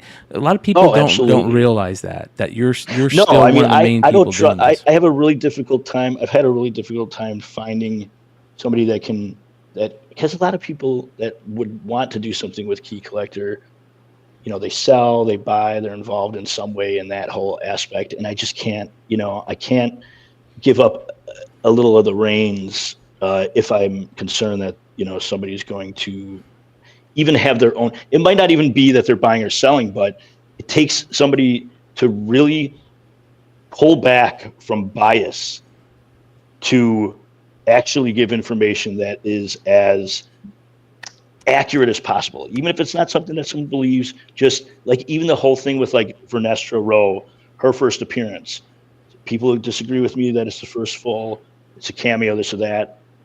But if you look at that issue and you click on that additional images and you read everything that's written, you can make your own decision on what it is, whether it's a cameo or a full. But by our standards, this is what it is. But it's showing you exactly why we say that, Yeah. And then sure enough, months later, Marvel comes out with their first, the reprint of the first appearance of that character, and it's the issue that we had as our full appearance. And I was like, oh man, I want to go up on Instagram and just be like, see, but I don't want to rub it in anybody's faces because I get it, right? I get why somebody would feel that way, and it's legitimate to them. Yep. But we have to have some sort of structure, and not everything fits into that structure. That's the thing. Yeah. But to that point, I remember when Marvel was like, the general sales manager at Marvel was like, yeah, we use your app all the time for first appearances, and I'm like, really? That's awesome, because you guys suck at it. Remember when House of X and Powers of X came out, and they released like that bumper for it, and they were talking about first appearances, and it was like Angel, X-Men #6 first appearance. It's like, how do you guys get that wrong? Yeah. How do you get that wrong? He was in X-Men #1. Yeah. And then they had Toad's first appearance wrong. I was like, oh man, who needs to get fired? Honestly, I honestly think that was Hickman that screwed all that up, and they just agreed with Hickman. No, maybe. I mean, you don't want to disagree with one of your top writers, right? No. Right. Yeah. So I want to ask, I don't know if you've ever talked about this, but if not, you could at least tell us a couple on either side. What is the height that your app has got, or are you still climbing? What was that first time when you looked at your subscriber list and said, holy shit, this many people are watching this? Give us a little bit of the data-driven side of it. Well, at the beginning, when I launched it at New York Comic Con, I thought I'd come back from that weekend and because I had girls there that were passing out flyers. We passed out, so many flyers. And then I came back and nothing was there. I'm like, well, maybe this isn't going to work like I thought it did. But then after started talking about it on social media, that was like the first spike of people starting to think of, starting to download it. But I think it really was, at the beginning of the lockdown where it really kind of started to get some serious traction. And I mean, before that, but it was mainly within just the speculation community. But, adding so much reading lists and just stuff that's not, secondary market driven, there's, I think that just people being home and looking for something to do.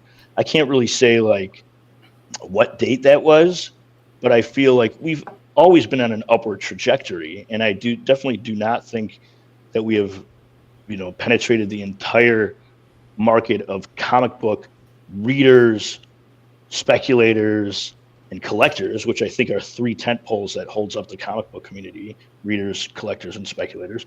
But we're doing a lot of things now that will just be more unique and interesting. So I don't think that we've gotten to that point of like full, what do they call it, critical mass. But yeah, the first time, I would say during the pandemic. I really can't talk about like specific numbers, obviously, because that's just would not really. Can you just say is it near 1 million? Have you ever hit near 1 million? It's like close to 1 billion.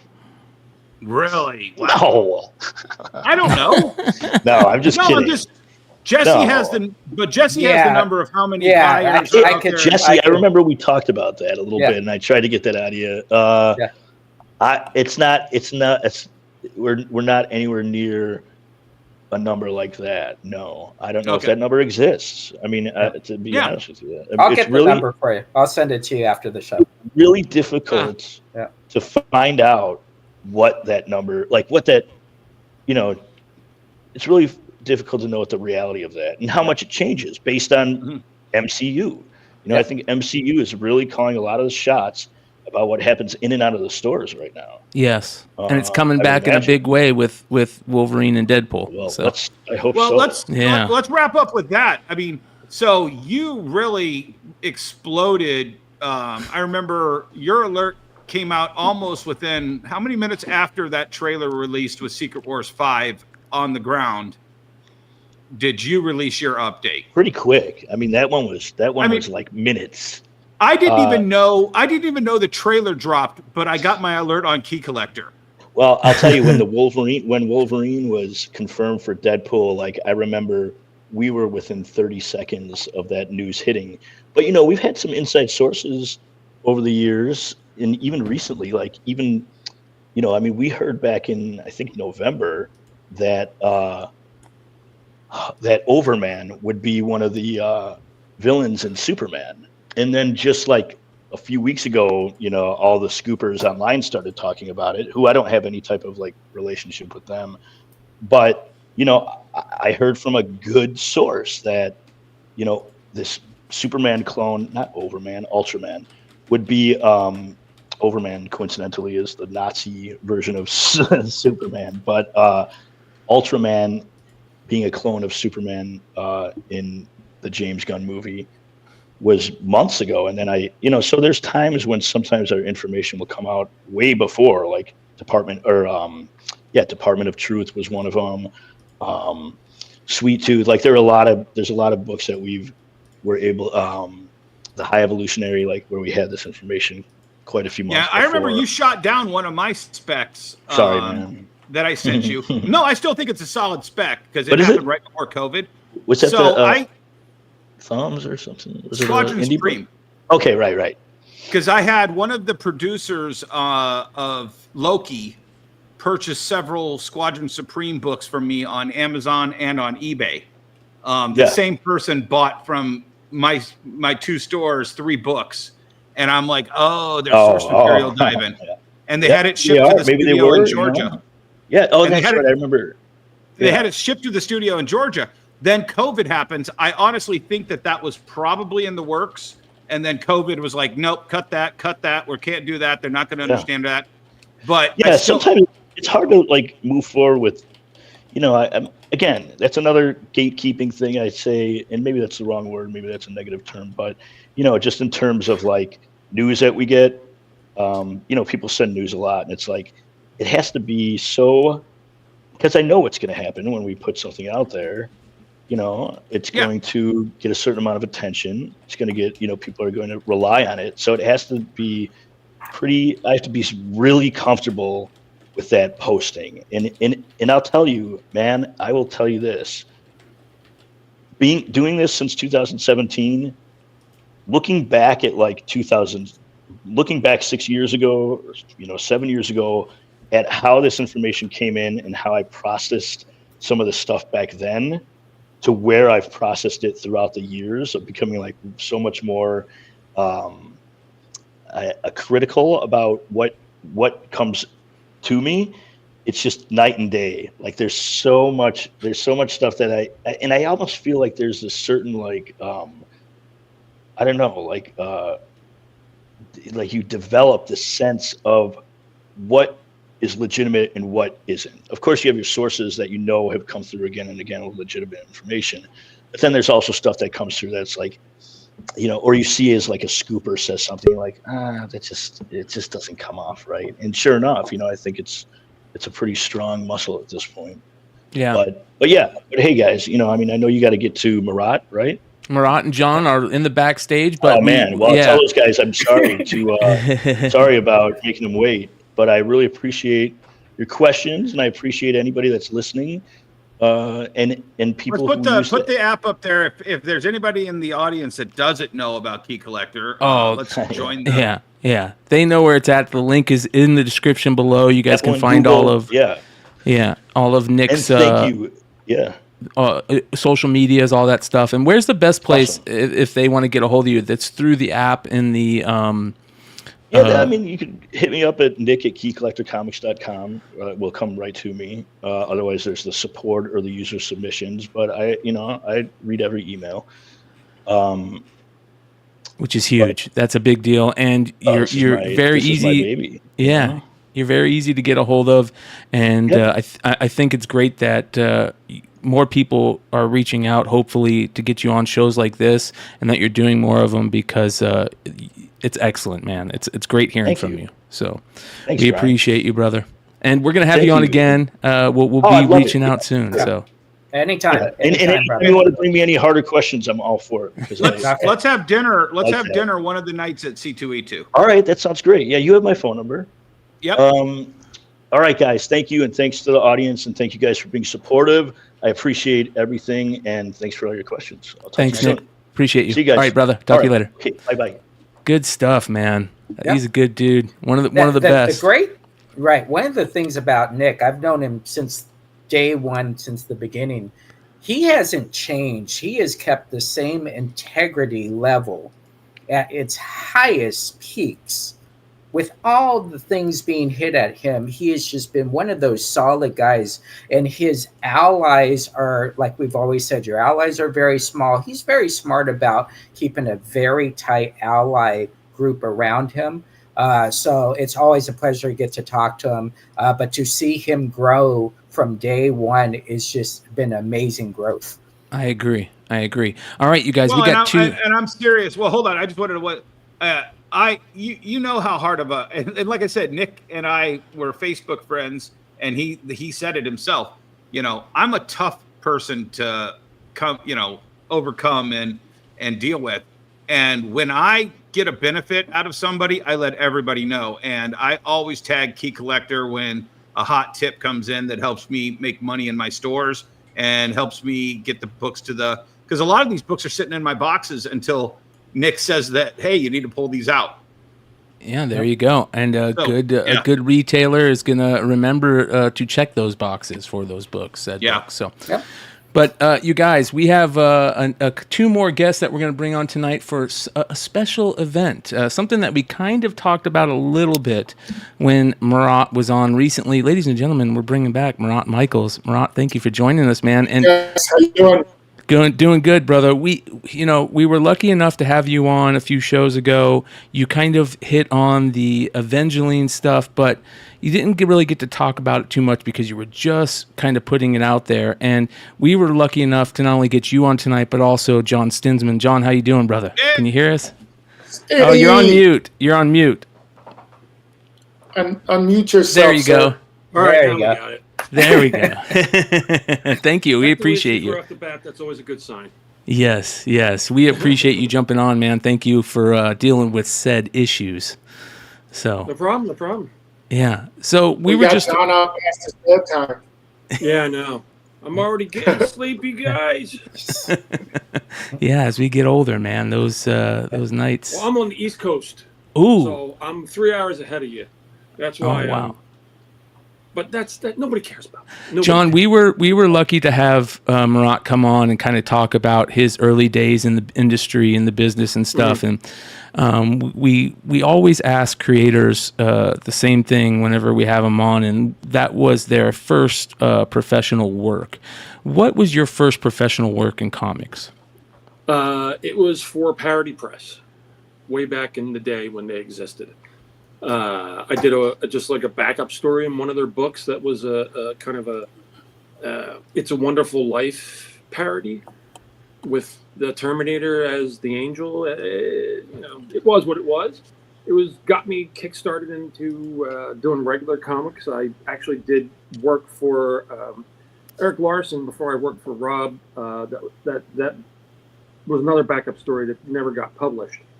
And then I moved over to Harris Comics working on Vampirella. That was my first real legit gig.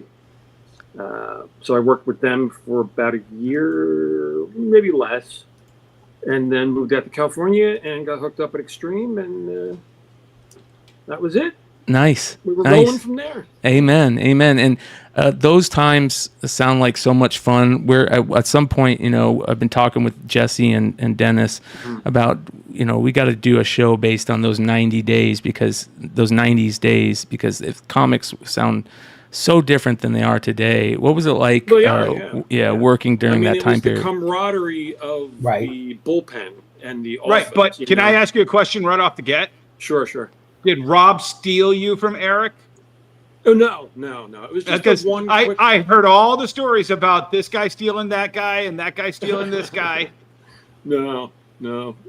Eric just wanted me to do that one backup story, and then I did it, turned it in, and he could do whatever he wanted with it. It was funny because about maybe 6 to 8 years ago, he found me at a convention in Phoenix and gave me the original pages back. Oh, that's awesome. For those, I that's turned great. in like 93, 92. So he had them for a long time, but he was nice enough to bring them and return them to me. So that was cool. Wow. That's awesome. Yeah. So what we're talking about specifically tonight is this Avengelyne Omnibus Volume 1, you guys. The Kickstarter has started, and it's already got 464 backers, 60,000 Crazy, it's reached. right? No, not crazy. This is, I think people have been sleeping on this Avengelyne, series for a long time, and... it comes in waves. 2013 when there was all the rumors about the Gina Carano stuff. Right, yep. Right, and every once in a while you would hear something, and people would be like, "Oh, when's this going to be made?" And man, the news came out hot and heavy a few weeks ago that Margot Robbie and Olivia Wilde, Yeah. Margot Robbie's production team is going to be working on this, and that's got to make you guys, especially you, John, feel kind of, stoked, right?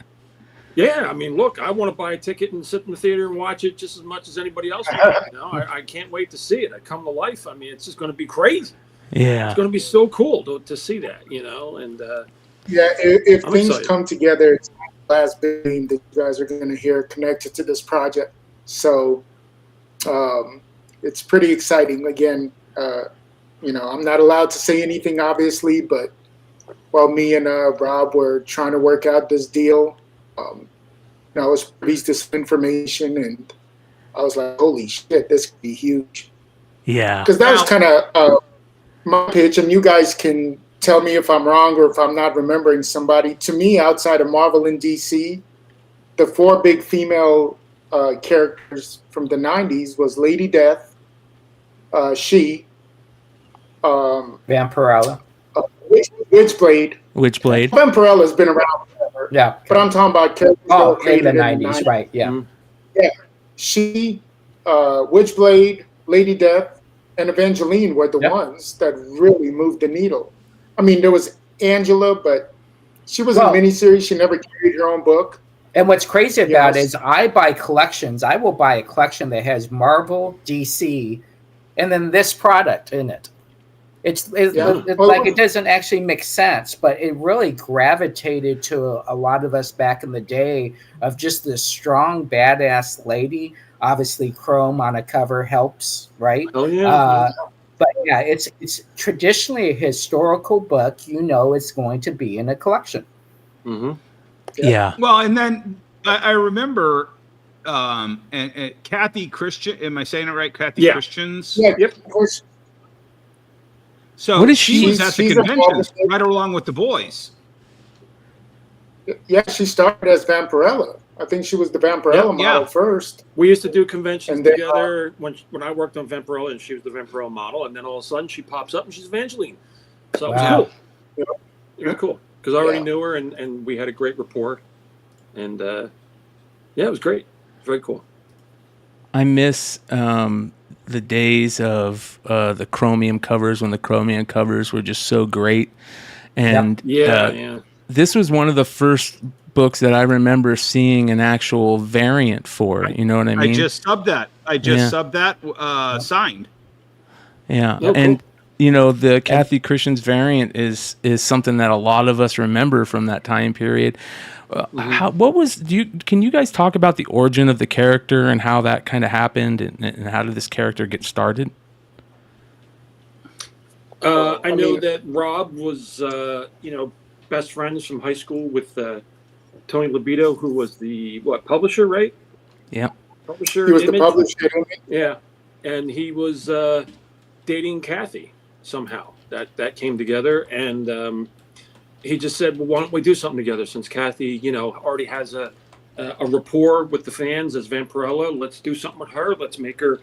Into something here with us that we can promote and she can promote and use and all that stuff. So it came together, as far as I know, pretty easily for everybody. It seemed to make sense. I don't know. I was sort of brought in, and Rob said he saw an issue of Teen Youngblood that I drew, Riptide, where she was in sort of a Playboy-esque magazine pose. Right. And he said, I think I want this guy to do the Evangeline art because of that book. And so he just said, do you want to do it? Here it is. Here's a couple photos of what she looks like. He probably gave me this one right there on the screen. And I just drew it. It's funny because everyone thinks her costume is leather, which I didn't draw it to be leather. I just kind of drew it to look like it looks here, which is just like this weird, like crushed velvet material. But I think in a live action or in a comic book, leather would probably be the go-to material, Yeah. This is... I just remember... Go ahead. No, go ahead, Marat.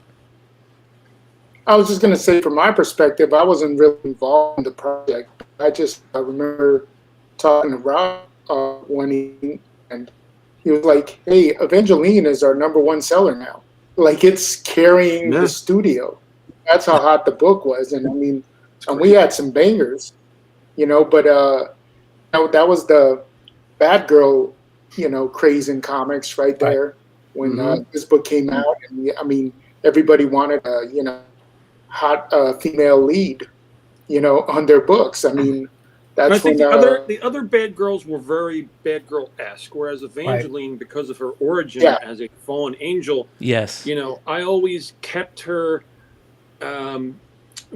Somebody made a comment on one of my recent Facebook posts who nailed it exactly, which is, I always talk about it, which is that she's completely unaware of the fact that she's gorgeous and men trip over themselves to get to her, because she's an angel. She doesn't have that earthly mentality. So for me, having that angel part of her come through in her, keeping her demure when she's in a social situation, but then when it's time to kick ass, she can jump right in and do that, exact thing. So there's sort of that dichotomy of the two halves of her, and sort of knowing where to go with how I draw her and how I pose her and how I give her a facial expression, and having those two halves of the character that I think people really attach to. I mean, it was different than just the straightforward, I'm always a badass, no one's going to get one over on me. She was just different than the rest. Yeah, I remember that time period very distinctly, because I was, that young kid that was getting into comics, and the bad girl phase was on full. I was a huge Witchblade fan. I was a huge a Dark Child fan, Randy Queen stuff. That time period. And I still have I have multiple runs of all the original stuff, but I remember the Evangeline stuff. I still have it. I sold everything else but the Evangeline stuff. And yeah. Well, and I mean, you guys were doing stuff with the covers back then. Like, do we have cover number 2? Yeah, let me bring that Brian? up. Yeah, let me bring that up. I have always just been astounded that clearly the market is 18-year-old boys or 16-year-old boys, Sure. 18-year-old boys. Yeah. And then you throw this cover up there. And it's like, what were they thinking? You know, I mean, yeah. Let's see. I have to see the one. Hold on, I'm you're trying speaking to find it here. Here we go. The pregnant cover. Oh, well. Oh. That was pure Rob. That was pure Rob. He saw Yeah. the Demi Moore Vanity Yeah. Fair cover, and he said, "This has got a lot of heat on it. Let's take some of that heat and add it to Evangeline." Little To be honest, I Italian. think I may have expressed this at the time. I was against that storyline because it didn't really fit her character. To me, I like the end result of the storyline, and I loved drawing how it all played out. But I just didn't think that she should be able to, she shouldn't have fallen for it. So, as if she was just a regular woman. But yeah, there you go. There's your cover. Oh yeah, that's funny. But the end result of the storyline, I think, is something that I wish we had done more with. You know, her son Magog, and his role in that universe, and seeing more of Passover and things like that. There was a lot of really cool concepts that were introduced into her world during that storyline. Yeah. And for people that don't know where this comes from, it comes from. Oh, look at this! Is this? Oh, hold on. Here we go. I was about to say it comes. I believe from, it was Vanity Fair. Wasn't it was Vanity Fair. Yeah, 100% Vanity Fair. Yep, there it is. There's little Rumor Willis right there. Yep. Yeah. Yeah, she's in there somewhere. That's good shit. Yeah, Man. as long as First it's not appearance the, of Rumor Willis right there, guys. Right, All exactly. you sharks. That's a key issue. as long as it's not the Quasar cover, I'm fine. Quasar kind of put it over the top. Yeah. That was a little ahead of its time. Yeah. I remember that one. Yeah. Could be a Was feature that a cover cool- these days. Who knows? Yeah. I also remember crossovers being a big part of comics at that time, and there was a lot of really good Avengelyne crossovers that happened. I remember the Warrior Nun crossover. I remember that one was a big deal. Well, and I like in that submission. If you guys go over to my IG, I literally just the Crushed Velvet Evangeline versus She or Meets She. There we go, right there. I've been a huge. Oh, No, of course I never even saw that one. Yeah, that's the leather Yeah, that's bound. the Crushed Velvet. Wow, that's cool. Yeah, very cool, man. Better put a bar over that top book there. I know, right? Yeah, you no, know. hey, YouTube. I wasn't even. This is art. Yeah, this is art. YouTube. Right. This is a high class comic book art. So, good shit. But see, That's what that Avatar was what was was. amazing to me. Was, and I'm sure there were plenty of crossovers before. You know, like Cerberus meets Spawn, and that really didn't hit me. But it was when, Evangeline would meet all the, and like in the 90s, you guys were all friends coming up together, and you all owned your own shit. So when Billy Tucci would want to team up and do something, you could just do it. Witchblade and what was the other one that's the first appearance of? She. It was Witchblade and She. Yeah. Witchblade She. Yeah. Yeah. Yep. Dude, that's a gorgeous book still to this day. That marks a It's just version. it's something that happened so much. wasn't it? What's that, Marat? Was it Psyblade and She? Psyblade And She. Witchblade? Oh, Cyblade, Ghost Rider. Yes, Psyblade She. Yeah. It's She a was doing the five-part tour series. back in the day. Yes. Yeah. Let's see if I can find So- it. Here we go. Billy's just friends with everybody, and so and he was willing to work with everybody. Yeah. Yep. Yep. Sure. Look at book that is cover. So good Wow. right there. Oh, Oh. I still look at it all the time. Yeah. Yep. Yeah, there's a reverse cover to it as well. So very cool.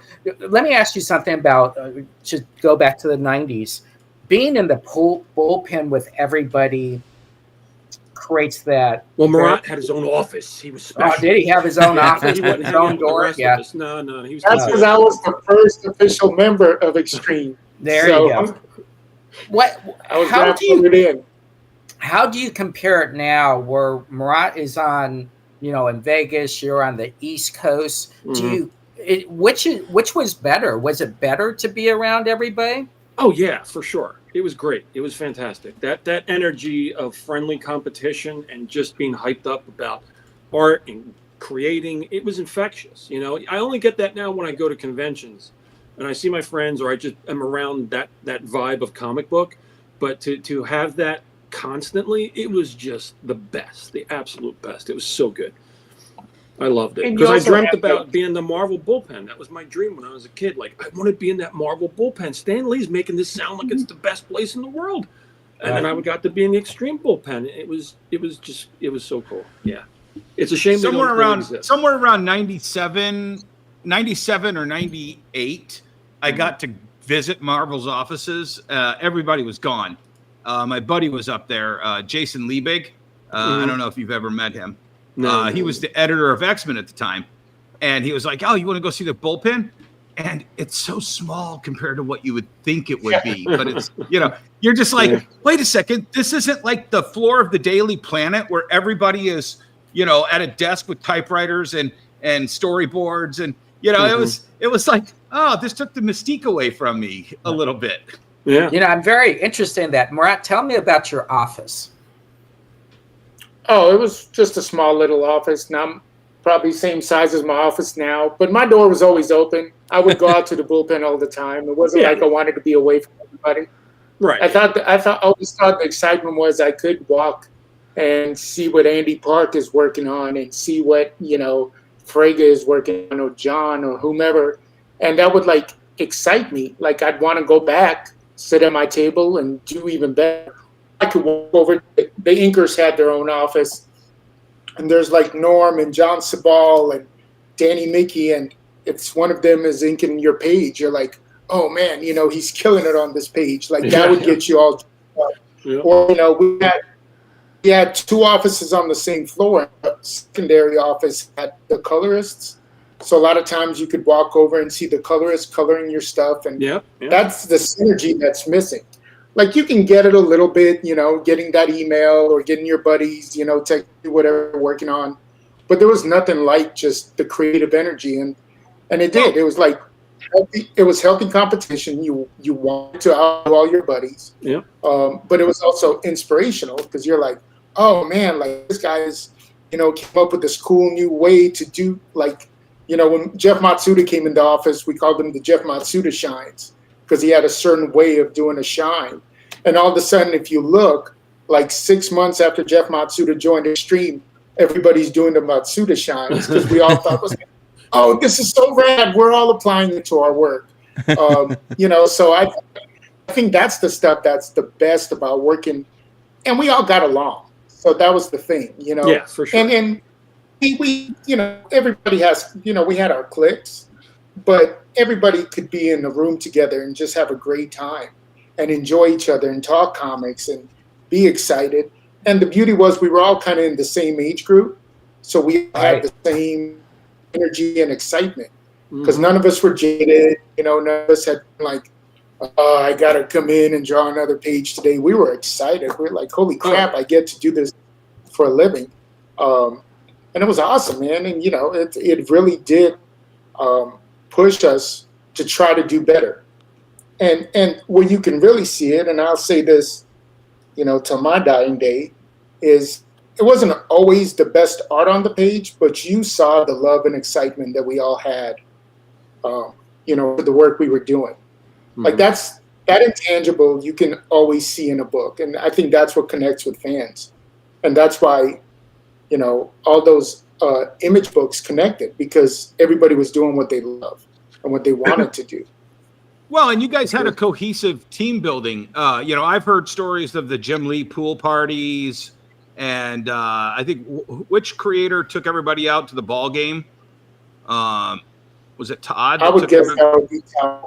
I guess it was Todd. He's the huge baseball fan. Yeah.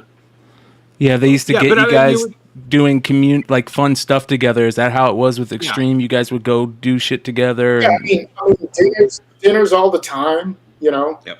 And we had there was the Extreme house in the beginning. Oh, that's cool. A house for everybody to live in. That was it was before I got there, but it was at the tail end of the house was just getting vacated by the time I showed up to Extreme, and it was. I heard a lot of stories. I don't think one dish was washed in that house. So. Oh boy, too bad social media wasn't around at that time. You guys could have been There'll be tons of the pictures. first real world. Yeah. We had fun doing the conventions together too. There's a lot of shenanigans going on at those conventions for sure. We really let loose and had a ball at the cons together. Yeah. I think that one of the cool things is that Rob does a really good job with his podcast of taking you back to those days, and he tells a story, and the way he tells a story, it feels like you're there, and you can hear that excitement when he talks about it. And he talks about those con days a lot, especially lately. Do you guys have any plans of any cons coming up where you guys are going to get together? All you guys are going to plan on getting together anytime soon? Well, Rob's kind of off the road for now, so I mean, I see, like at WonderCon a couple of weeks ago, I saw Annie Mickey, Norm Rapman, and Carl Alstetter. I'm hopefully maybe John will get out. It's in your neck of the woods. I'm doing a show in June in New Jersey, and Freig's going to be there. Oh, okay. So I'll hit up the promoters and see if we can get you a table. That'd be a blast to have Hell you. yeah. Oh yeah, for sure, dude. John, what part of the country are you in? I'm in South Jersey, like 15 minutes outside of Philly. Oh, okay. There you go. Awesome. Well, it's funny as you go through this. I kind of look at my steps in 1982 and having dinner with Jack Kirby, and then Death of Superman. Those are kind of the two things I remember. But then you guys came in, and it was like the party group. When you went to a convention, that was the only lines I really remember beyond Death of Superman. Yeah, it was crazy. How did you guys? I don't want to use the word cult, but that you just had a generation that really gravitated to you. And what's great is that a lot of them are still here. Yes, a lot of those guys are still here. I really was not. I'm not a great promoter of my work at all. I just like being creative. But I realize in this day and age, if I don't get out on social media and promote myself, I'm just going to fade away. So I had to start doing that. And about 2 years ago, I got on Facebook and Instagram, and I have not had one negative comment or post in the entire time that I have been, pushing stuff, saying stuff, doing all this stuff on social media. Every single person who, was in line at those conventions or couldn't wait to see it or bought our books are still following us and still want to support us. And that is like the most amazing, dedicated, beautiful fan base. And I appreciate them so much for being here still to this day and appreciating what I did, 30 years ago almost now. Comics are great now, but they're nowhere near as great as they were during that time period. And that nostalgia is so strong for the people that were there and that lived through it. Yeah. And there's something to be said about that. It's funny how we look at those days now with such fervor and excitement. John, we asked this of Marat when he was on the last time, but let's ask you. What was the first comic book you remember buying? And then I want to add one to that. What was the first time you met somebody in the comic industry that you were literally like, whoa, did that just happen? Well, my first comic books, my dad took me to the movies to see Star Wars in '77. I was 5 years old. There was no real way to recreate that once the movie was out of the theater. Obviously, we didn't have DVDs, VHS. We had nothing. We had maybe some books, but my dad found the comic books, and he started buying them for me at the 7-Eleven. And so that was my first foray into comic books. And then I met a friend, that was like kindergarten era, and then I met a friend in first grade who was into all the superhero stuff. I had maybe a Spider-Man, a Batman, but I didn't know about this giant world that existed of Marvel and DC. I was only 6. So that's what got me into it, was Star Wars that introduced me into comic books, and then, got into everything else like John Byrne's X-Men with Chris Claremont, and you name it, just all that stuff, the Avengers stuff, anything John Byrne touched back in the day was pretty much going to be, God, do you remember the amazing outpouring of love when he redid Superman? Oh, Man of Steel, when he did the Man of Steel book? When he did the Man of Steel 6 issue? Yeah. God, it was such earth-shattering. Yeah, it was. I loved it. I thought it was great because I was not a big DC guy. It was a very confusing world for me to understand, having not followed it. But once they rebooted everything after Crisis, I was able to kind of jump in at the quote-unquote beginning of all these characters' worlds, getting to George Perez, Wonder Woman, and the Man of Steel Action Comics, when Byrne did Action Comics and all that stuff. He was doing $2 a month on Superman and Action Comics. I just fell in love with so much. And Action was bi-weekly back then, too. It's crazy. That man pumped out work like it was, like he already knew, like it was 3 of them, 3 John Byrnes. But yeah, it was. Did you gravitate to a comic book store from 7-Eleven, or did you not have a comic book store? Yeah, there was a comic book store that finally opened up about a couple blocks from my grade school.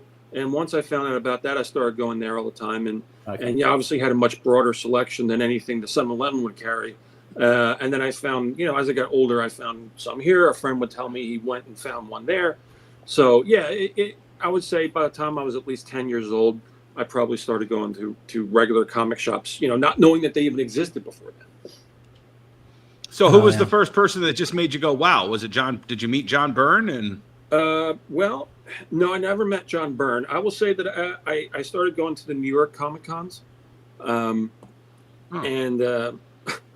my friend really wanted to be an inker. But back then we had no way to understand how does it work? What utensils, what kind of stuff do we use? The idea of using a Hunts 102 Croakwell was not something that was common knowledge, that the tools that you would use to ink stuff. So he inked everything with a ballpoint pen. And he just wanted to be an inker. So our dream was to go see Neil Adams at this convention. He was going to be there. Wow. Neil Adams was his mecca. So we waited in line, and we got up to see Neil. And he said, I would like you to critique my inks, please. Just tell me.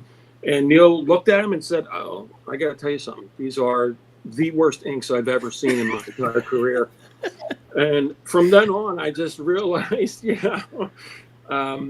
your heroes cannot always be the best thing possible. I mean, especially when they're Neil Adams. So that was probably the first direct interaction. I've had many pleasant, amazing interactions of people that I've admired, and I've had a handful of pretty off-putting, negative, which to me was just it set the tone for how I want to be with anyone that comes up to my table. Always eye contact, always thank them for whether they buy or don't buy. It doesn't matter. You thank them for showing up. Just be generous, because these people. It's weird for me to even consider that anyone would look at me the same way I looked at the people that I grew up admiring, but I had to accept that it was true. And in that regard, I had to be what I wanted my heroes to be to these people. And it was important, and it still is. And I, if you don't appreciate your fan base, I don't know what the hell you're doing here.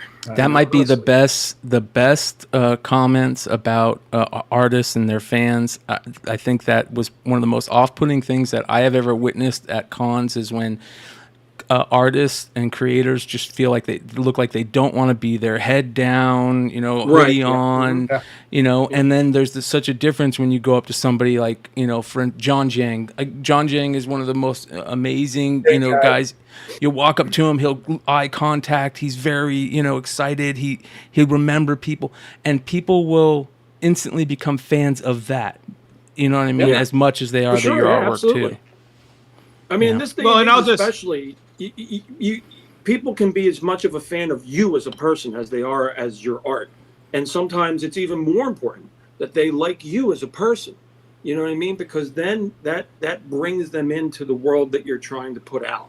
And I would never discount that as a vital part of being a comic. I'll just tell you. So the first time I met John Byrne, I won't go into the whole story, but you got spared meeting that, because your Neil Adams story is about 10 times better than my John Byrne story. Wow. I literally will not even touch a John Byrne book now. I loved everything he did. I've had I loved everything he did until I met him. And then it was just like, I've heard he's very I've crotchety. heard good Yeah. and bad about Burns. Yeah. Some people have walked away feeling like, wow, Yeah. it's the greatest experience. And other people have walked away saying, why did I do that? I should have just never even attempted to talk to him. I had a great experience heard with all- Chris Claremont's great. I heard all the horror stories about Burns, so I've only met him once, and I was expecting the worst, and he was relatively pleasant, if not very interested. But talked to him for about 3 minutes, walked away, and I was like, I never want to talk to this man again because I actually had a good John Burns experience. So, There you go. So I'll tell you my John Burns story. 1985. I'm 13 or 14 years old at El Cortez San Diego Con, right? And I'm taking pictures. I take a picture with George Perez. I forgot who else, and I see John Byrne across the way. So I run across the way. We got our little Polaroid camera, and I don't know etiquette at all. So I'm like, Mr. Byrne, can I get a picture with you? Can I get a picture with you? And he looks at this guy and he says, is it okay if this kid gets a picture with me? And the guy goes, okay. So I put my arm around him. He doesn't do anything, right? It's just a 12-year or 13-year-old kid. But this guy next to me puts his hand on my shoulder, and I look at the guy and I say, sir, and I can picture this guy looking down at me right now. Sir, I'm getting a picture with Mr. Byrne here, and I'm telling Stan Lee to get out of the picture. Oh my God. That was the first time I met John, and John Byrne just looked down and laughed. So I have this picture, and I'll give it to you, Brian, to put up. And you see this thumb on my shoulder, and that's actually Stan Lee. And he gave me this look like, son, you have no idea who I am. So that's my first experience with them. That's funny. Yeah. So I have a question. So I guess the question, Marat, how long has it been before this project that you talked to John, and then tell us about how this fruition from that phone call with a project to go with the project? Well, I mean, getting the license from Rob was years in the making. We kind of go back and forth, and it would be, negotiating. You've all done deals, so you know how the negotiations go. And right. I definitely wanted Rob involved as the creator, and wanted new images. We didn't want to just, slap everything old and go like, here it is in a hardcover. Like, I mean, obviously that's what it is, but we wanted new cover work, and I had ideas that I would shoot his way, and some he would like, and some he wouldn't. That, off for some and act off from others.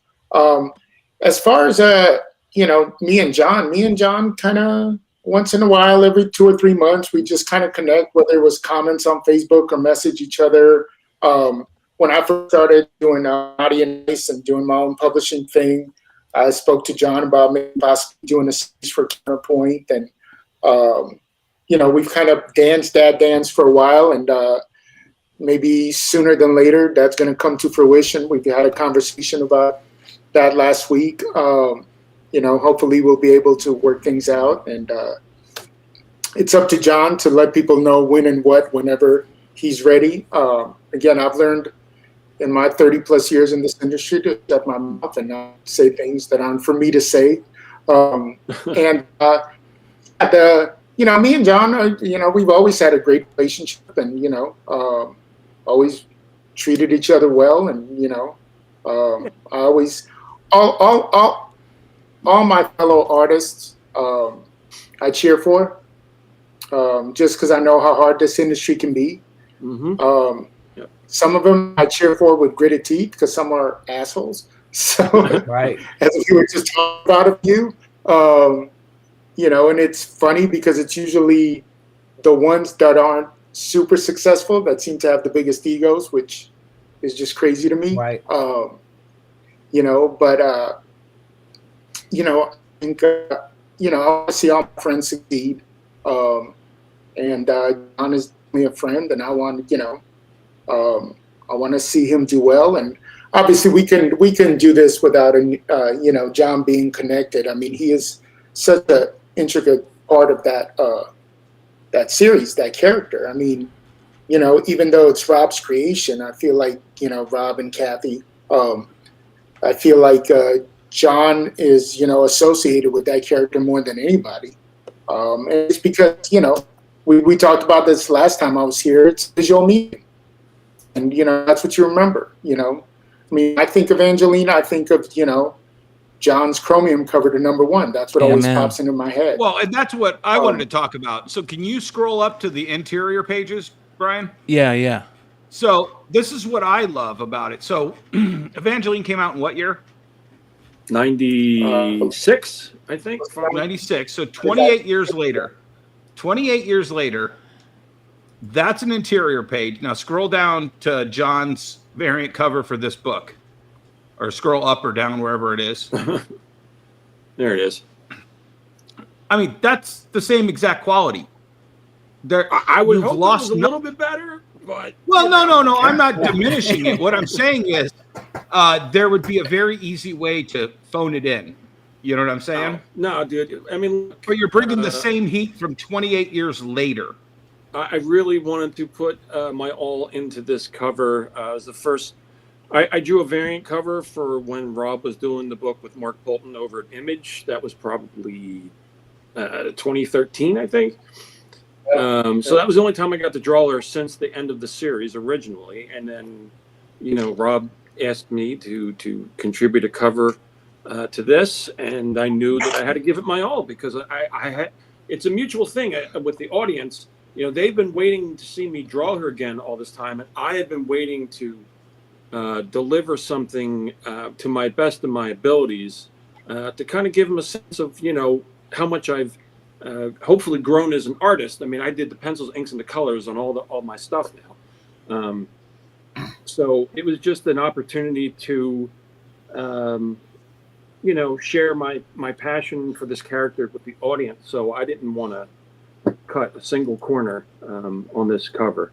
I really wanted to give it that 90s punch and hopefully get people excited, So I've transitioned out of the new book industry, and I've transitioned very hard to the nostalgia.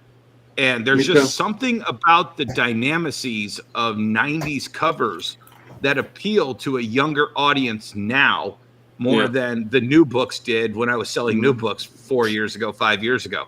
Yeah. And it's exactly this kind of thing. It's like there was something going on the covers.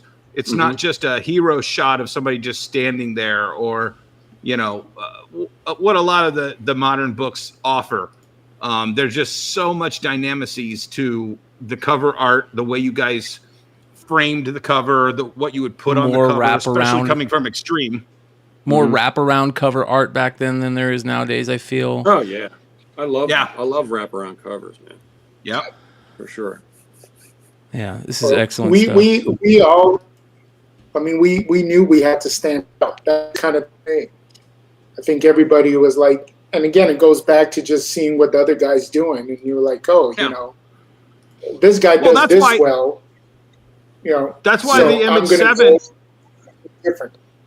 Yeah, well, that's why the Image 7 were all standouts in the industry when they were at Marvel, because they were doing stuff there that garnered them attention. They just weren't getting what they were deserving of, and they were like, let's take this exact heat someplace else, and that's changed the industry since. Yeah, for sure. As a creator, you no longer feel pigeonholed. Like, you see guys who are stars who never worked at Marvel and DC. Yeah. They go from Marvel and DC just to say they did it, not because they need it for their career. Yeah. Yeah. I mean, look at Robert Kirkman or Ryan Otley. When they did Marvel books, it was just because they wanted to, not because that's the only place they had to go, or that's where they needed to go to, grow their fan base or propel their careers. They're already superstars when they made those moves, and they were just doing it because they wanted to. Yeah. So yeah, I mean, Image definitely broke the mold, because before then it was like very few guys could stand out if they weren't at Marvel or DC. I can, Dave Sim, maybe Bill Willingham. Like I can't. Yeah. Yeah, like Dale Keough used to follow him on what was the name of that book? Dragon Force. I think he drew. And I followed him on that book, and I loved him. And then all of a sudden, he gets over at Marvel and blows up, because that's where the real eyes were at the time. But yeah, independence and sort of like the non-DC and Marvel books these days, they can be just as big as any Marvel or DC book. They really can, I mean, the fact that Spawn, after all these years, is still able to capture the #1 spot on the Diamond list is insane. But it shows, that the audience will always gravitate to, whatever company it is, it doesn't matter. They just gravitate to what they enjoy, And this new world of Kickstarter and being able to crowdfund your own book, it's a beautiful thing. It's a brand new avenue to connect with your audience and put your own also stuff out. it's progressive retailers like you guys who will take a stand and go, it doesn't have to be a Marvel or DC book. You should be looking at this book because it's a good book. You should be looking at this book because, people are looking at this as a hot book. That's different because I remember, even during the Image days, they wouldn't touch a lot of indie books. A lot of retailers wouldn't. Right. I remember, and the attitude was just interesting to me because I remember I walked into a comic store where the guy didn't know who I was. And I looked, and there was a brigade, and maybe 10 copies. And, I asked him, I was like, oh, how's this book doing for you? He was like, oh, it did okay. We ordered like 50. And then I looked, and there were like 100 X-Men, sitting on the shelf. Yeah. And I was like, dude, well, clearly you overordered on the X-Men because, how many did you order? Sure. You still had 300 sitting after 2 or 3 weeks after it was a brand new release. So a lot of people are just, they're locked in, not so much these days, but still to a certain point. Sure. You walk in and you don't see a lot of the indie stuff be on a lot of stores because they're like, oh, I have to have my Batman's, my Batman family. I have to have my X-Men family. Right, sure. They don't have, room. And stuff like Kickstarter is actually an opportunity. I remember when I did my first Kickstarter, which was like 2012, I want to say. Yep. I did Blindside, and I had retailers reaching out to me, and they were mad. They were like, well, you're kind of circumventing us. And I'm like, how many would you order if it was in Diamond? Like, if I'm lucky, you ordered 3 copies, maybe 5, and so on Wednesday, the lunch rush, a guy goes in, and it's, he picks up a copy or 2. And then you get, a couple of guys that evening that pick it up, and boom, 3 or 5 copies are gone, and nobody knows my book exists. Yeah. Like this way, at least I know my audience knows it exists. Right. And so I think, retailers like you guys kind of help make it possible for us to do this indie stuff and to because you guys do put eyeballs on it, and people do. Yeah. So the store I worked in '82, we didn't even put out independent, even though we bought them. We weren't allowed to put them out actually on the floor to the following Monday. So we get the new issues on Friday, and independents weren't even allowed on the floor to Monday. As a 12-year-old, I thought they were like adult books. Oh, we can't, put these out on the floor. And then at 15, he's like, no, I just don't believe in independence, right?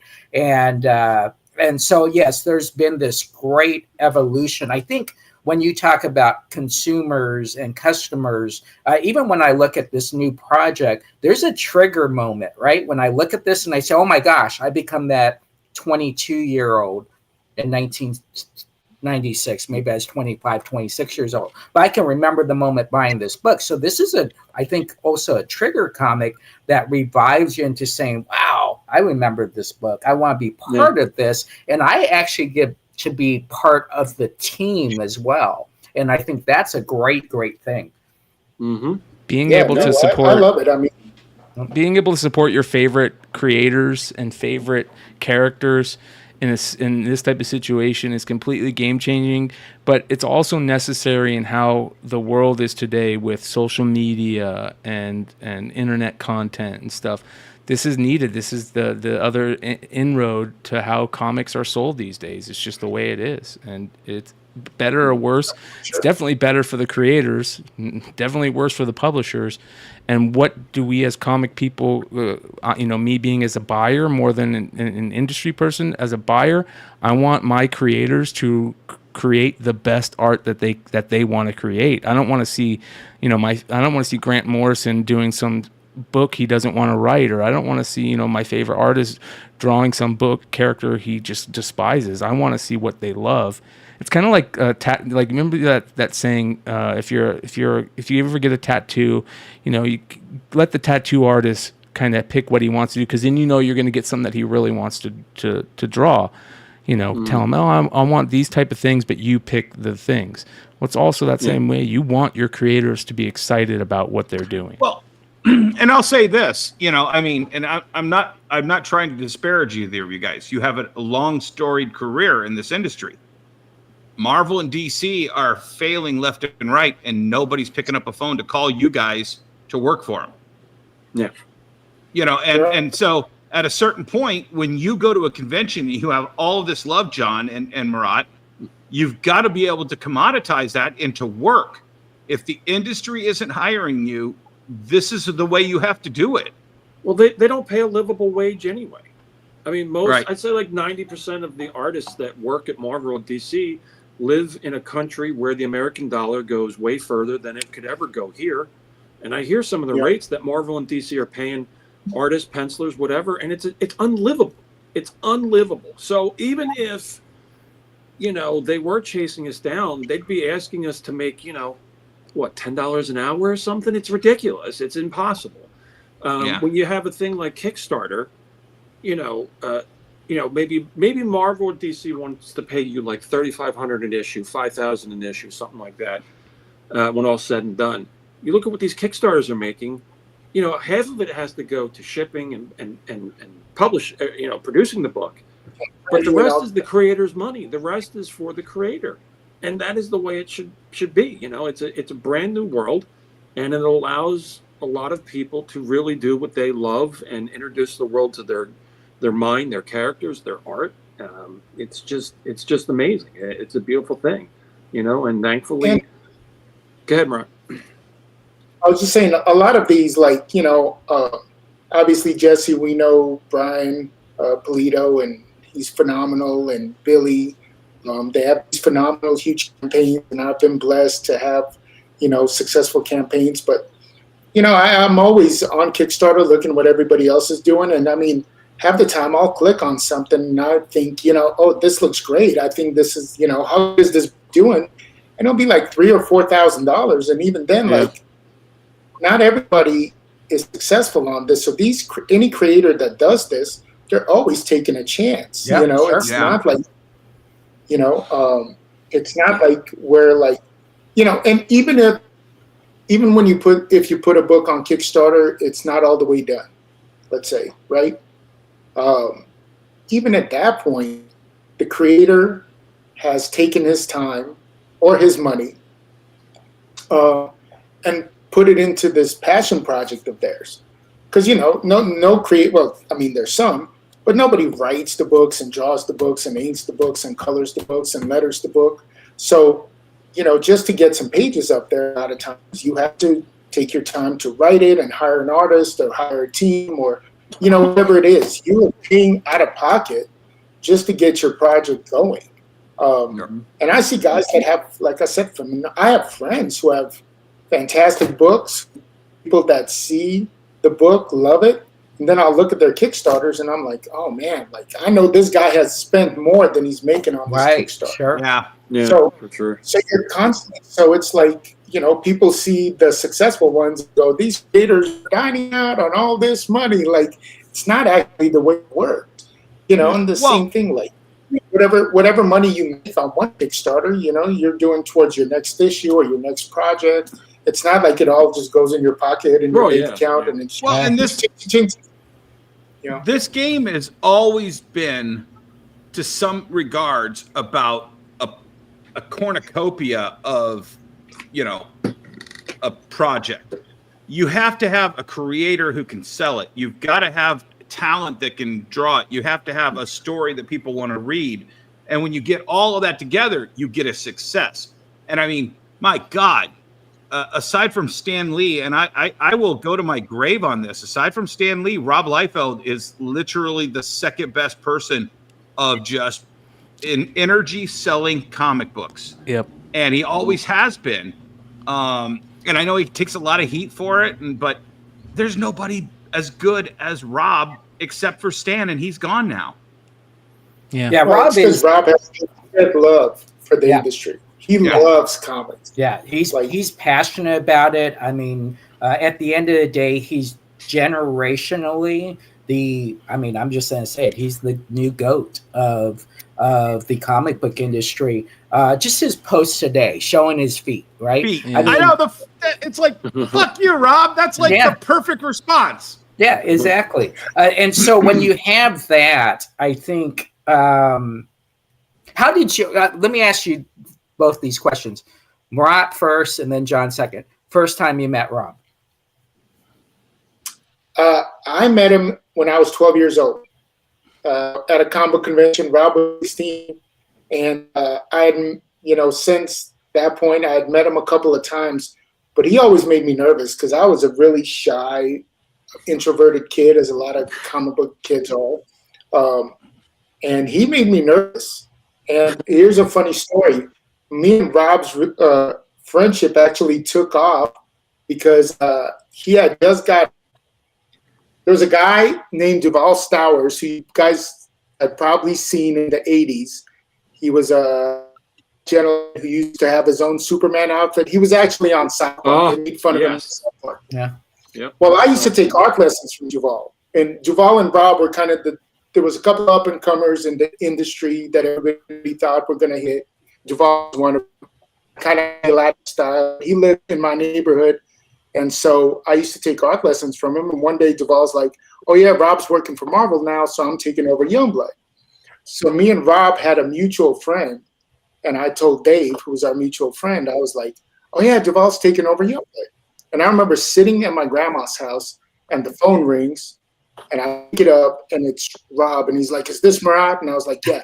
And he just starts coming at me. And this is like 18-year-old Rob. And I was like, okay. And he's like, nobody's going to dig my book besides me and da-da-da-da-da. And he's just going off. And I am like in shock. And so, but, and then finally, like, had to take a breath. And I was like, okay, like, nobody's going to draw Youngblood but you, but I'm just, I told Dave what Duval told me, like, I don't know why you're mad at me. Yeah. And he right away apologized. And he was like, I'm sorry, I didn't mean to yell at you. Like, just nobody's going to touch my characters. Those are my babies. And I was like, all right, cool, man. Like, I got nothing to say about this. Like, I was like, I met you a couple of times. I'm a fan. Like, I like your work. Congratulations on Marvel.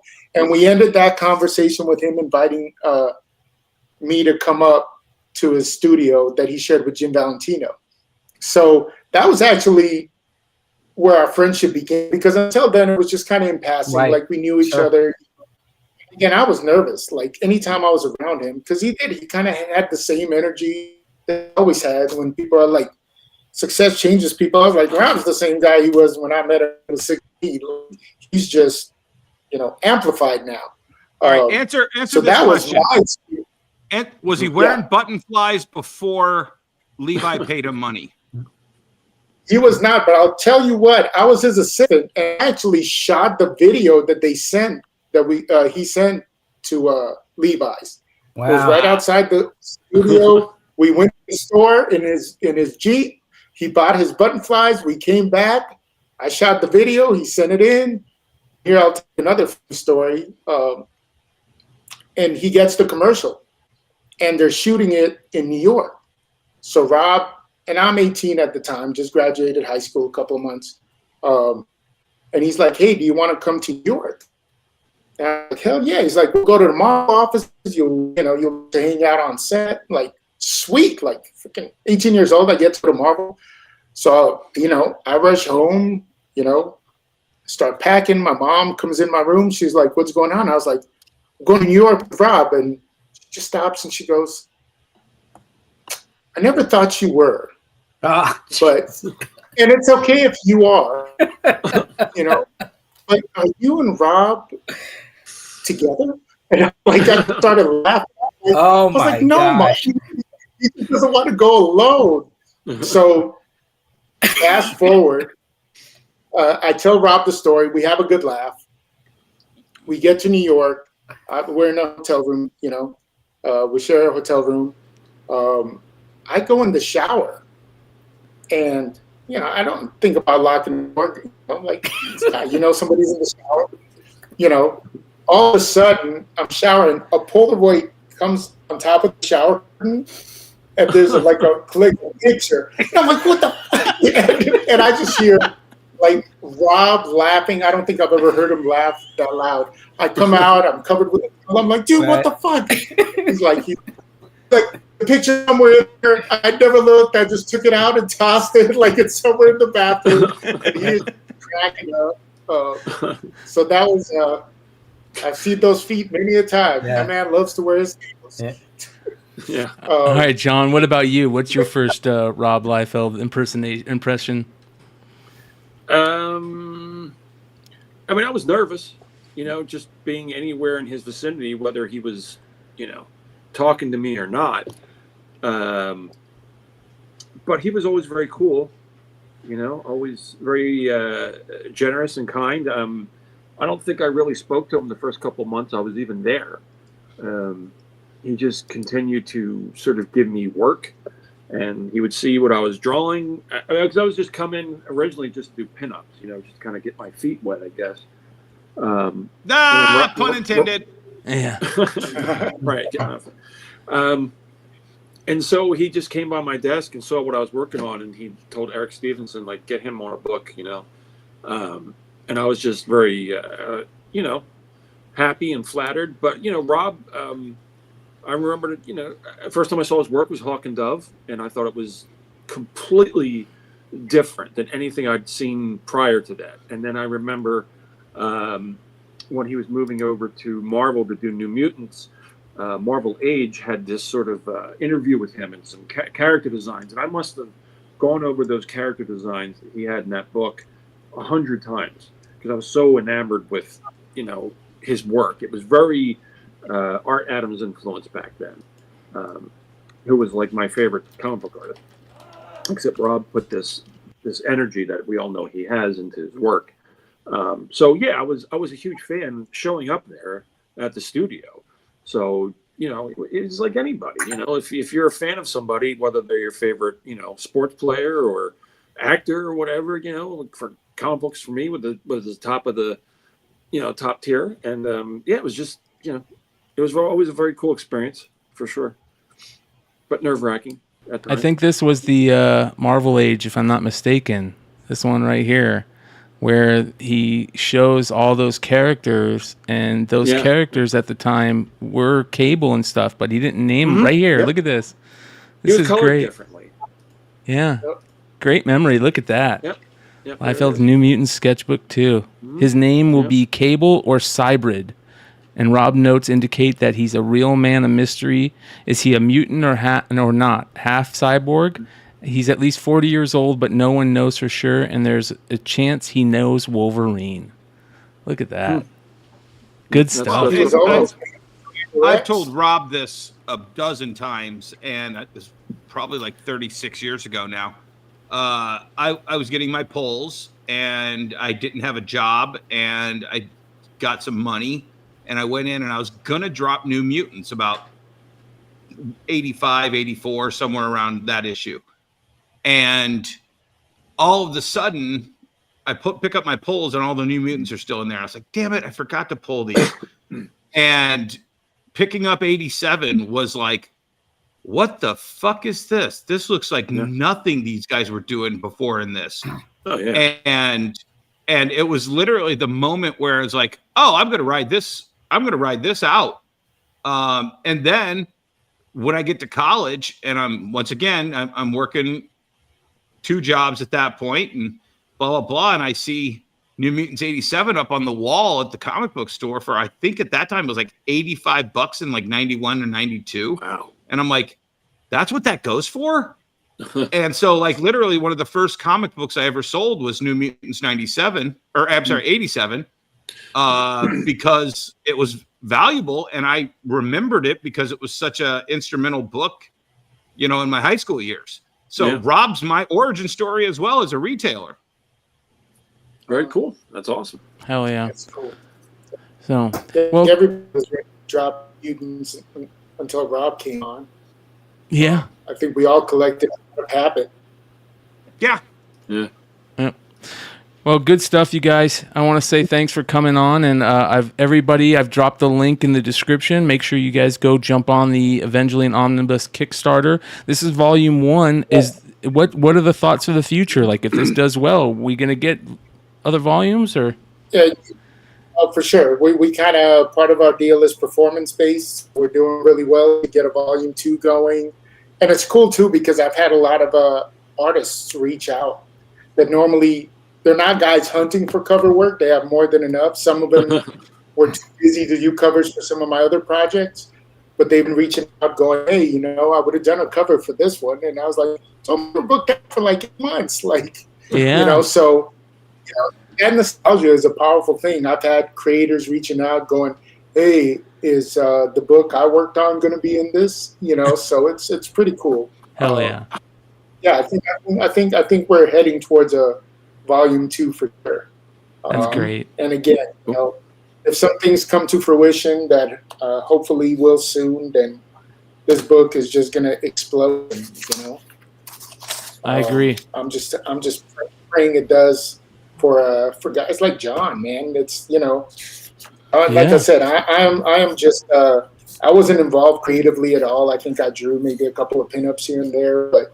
I thought the character was fantastic, and I thought the run on the book was, you know, really great. And you know, from a business standpoint, like I said, I felt like this is untapped. You know, so much potential, and it's untapped. So I was like, hey, you know, I brought it up in a conversation one day. It's a possibility, and I didn't get shot down. So I was like, all right, I'm gonna keep pushing this a little bit up the hill, you know, until wow. What not? Is it that bad? That's a funny joke. We hear what she's saying. Yeah, that's a funny joke. If you don't, do you know the story about the Wi-Fi, Marat? No. Let me show you why we bring this up with Dennis. Oh, it's tech guy over here. The feed's dropping out. I finally said, "Who the fuck do I gotta blow to get a tech guy over here?" And they just looked at me. They all heard me say, "Fuck." But they didn't send anybody over. Let me see. And I'm like, feed's been dropping out. I'm giving away books. Nobody can log in and sign. It's like crazy. But at least. Oh man, that's hilarious. Yeah. So that was freaking hilarious. Gotta throw that. From now on, if my Wi-Fi is bad, I'm blaming it on whatnot. Yes. There you go. There you go. There you go. Well, good stuff, you guys, and you know, thank you for coming on. And you know, there's always a seat for you guys on this channel, and especially this show. We appreciate you guys, you know, dropping little tidbits of the information about the industry and the good days, as we call them, the good old days. And nostalgia is an amazing drug, and you know, we're gonna hopefully keep on pushing it. Yes, sir. Thank you guys for having us. Hell yeah, definitely. Good stuff. All right, John, Marat, thank you. All right, guys, we'll talk to you soon. All right. Good stuff, man. That was awesome. You can't. Go ahead, Dennis. And here's the thing. So I say this all the time. We're not getting younger. We're not.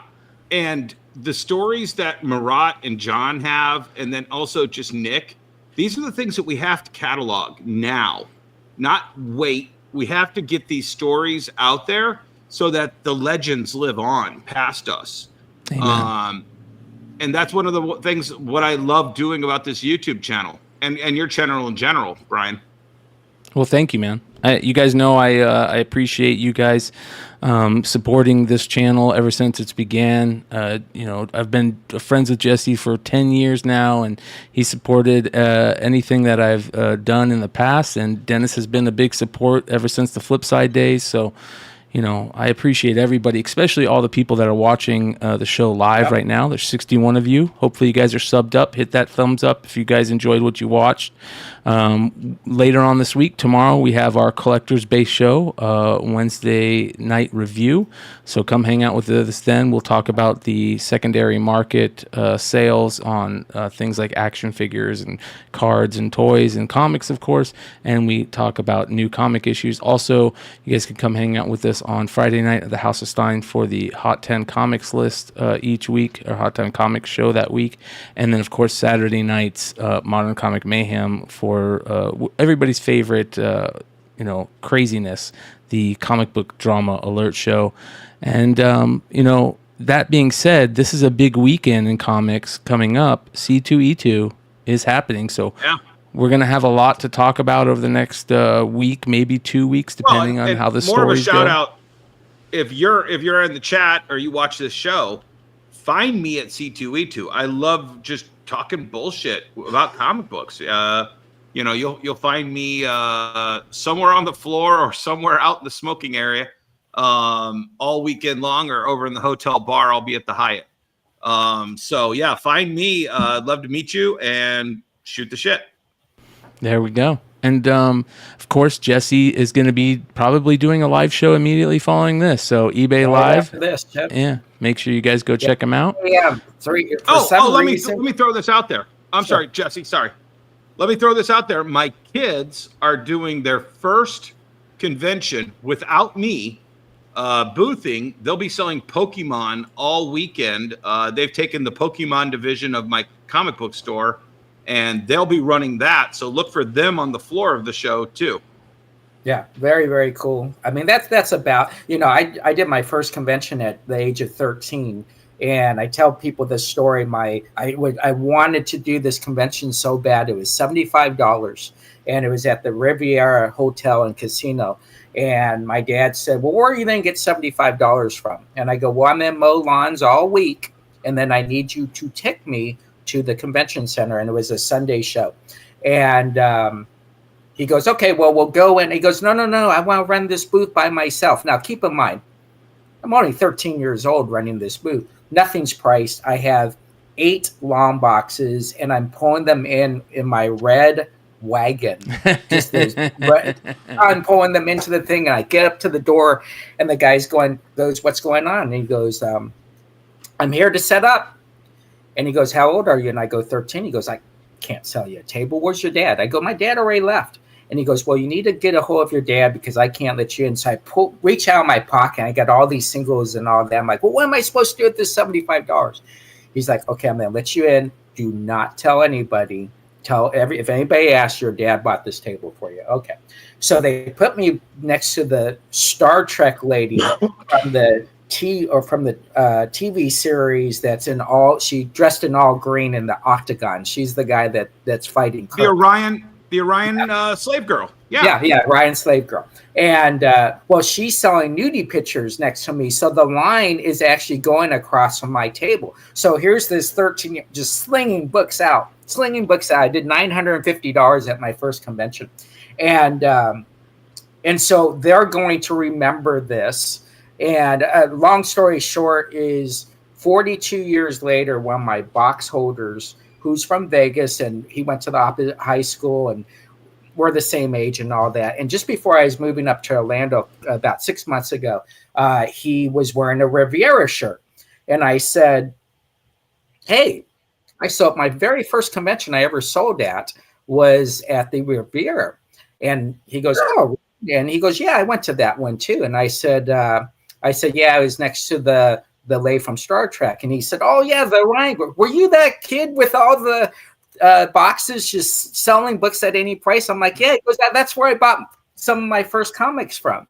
So here, my box holder 42 years ago is the first guy I sold him comic books at a convention at. So there's a great thing about comic books. And the great thing about comic books, you just heard from Marat and John, 90s, and here they are, 96. How many years did you say? 28 years. 28 years later, they're doing a YouTube show together talking about their new project. This is how comics works. People come together, and I don't think there's anything like it out there. Yeah. It's going to be, listen, we're really trying to curate this new world of comics and trying to do it in the best way. And I think ever since the pandemic, utilizing shows like this and roundtable event shows like this is very important, not just for comic book industry, but for many different industries. So thank you to everybody that joins us on these shows that are part of the industry. Here's a perfect example. Russell Cassidy says, I run Kickstarter campaigns for indie creators. I work for Marat, Dan Mendoza, Billy and Deb Tucci, and many other indie creators. If anyone is ever interested in running a campaign, reach out. There you go. So if anybody out there is ever thinking, hey, I want to try this, you see these guys that are it's working well on, you get information from guys that it's working well on before jumping in head first and not knowing anything. There's a perfect person to contact right there. I have a funny story along with what Jesse was doing. So I've always done this thing at conventions, and I don't have one.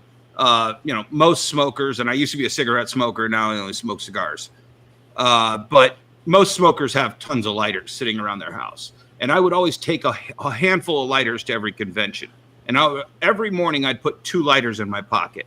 And the first person to ask me for a light, I would pull out that extra lighter and I would hand it to him. And I'm like, this is how civilization began. And I would give him this speech.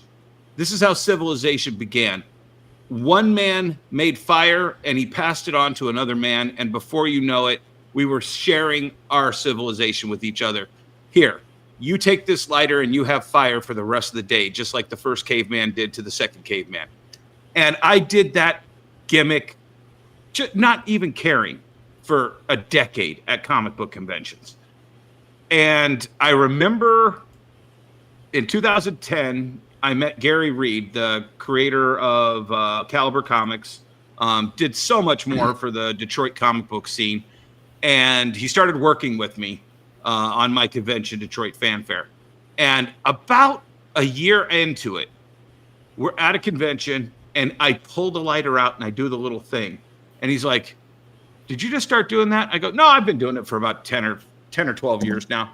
And he goes, you gave me a lighter 10 years ago at this convention. Yeah. And I had no idea for the last year that was you. And I think that was one of the most brilliant things I've ever seen somebody do for another person. And you never know. You just First don't impressions know are when very important, man. That's for sure. It is. Yeah. Cool. So, well, good stuff, you guys.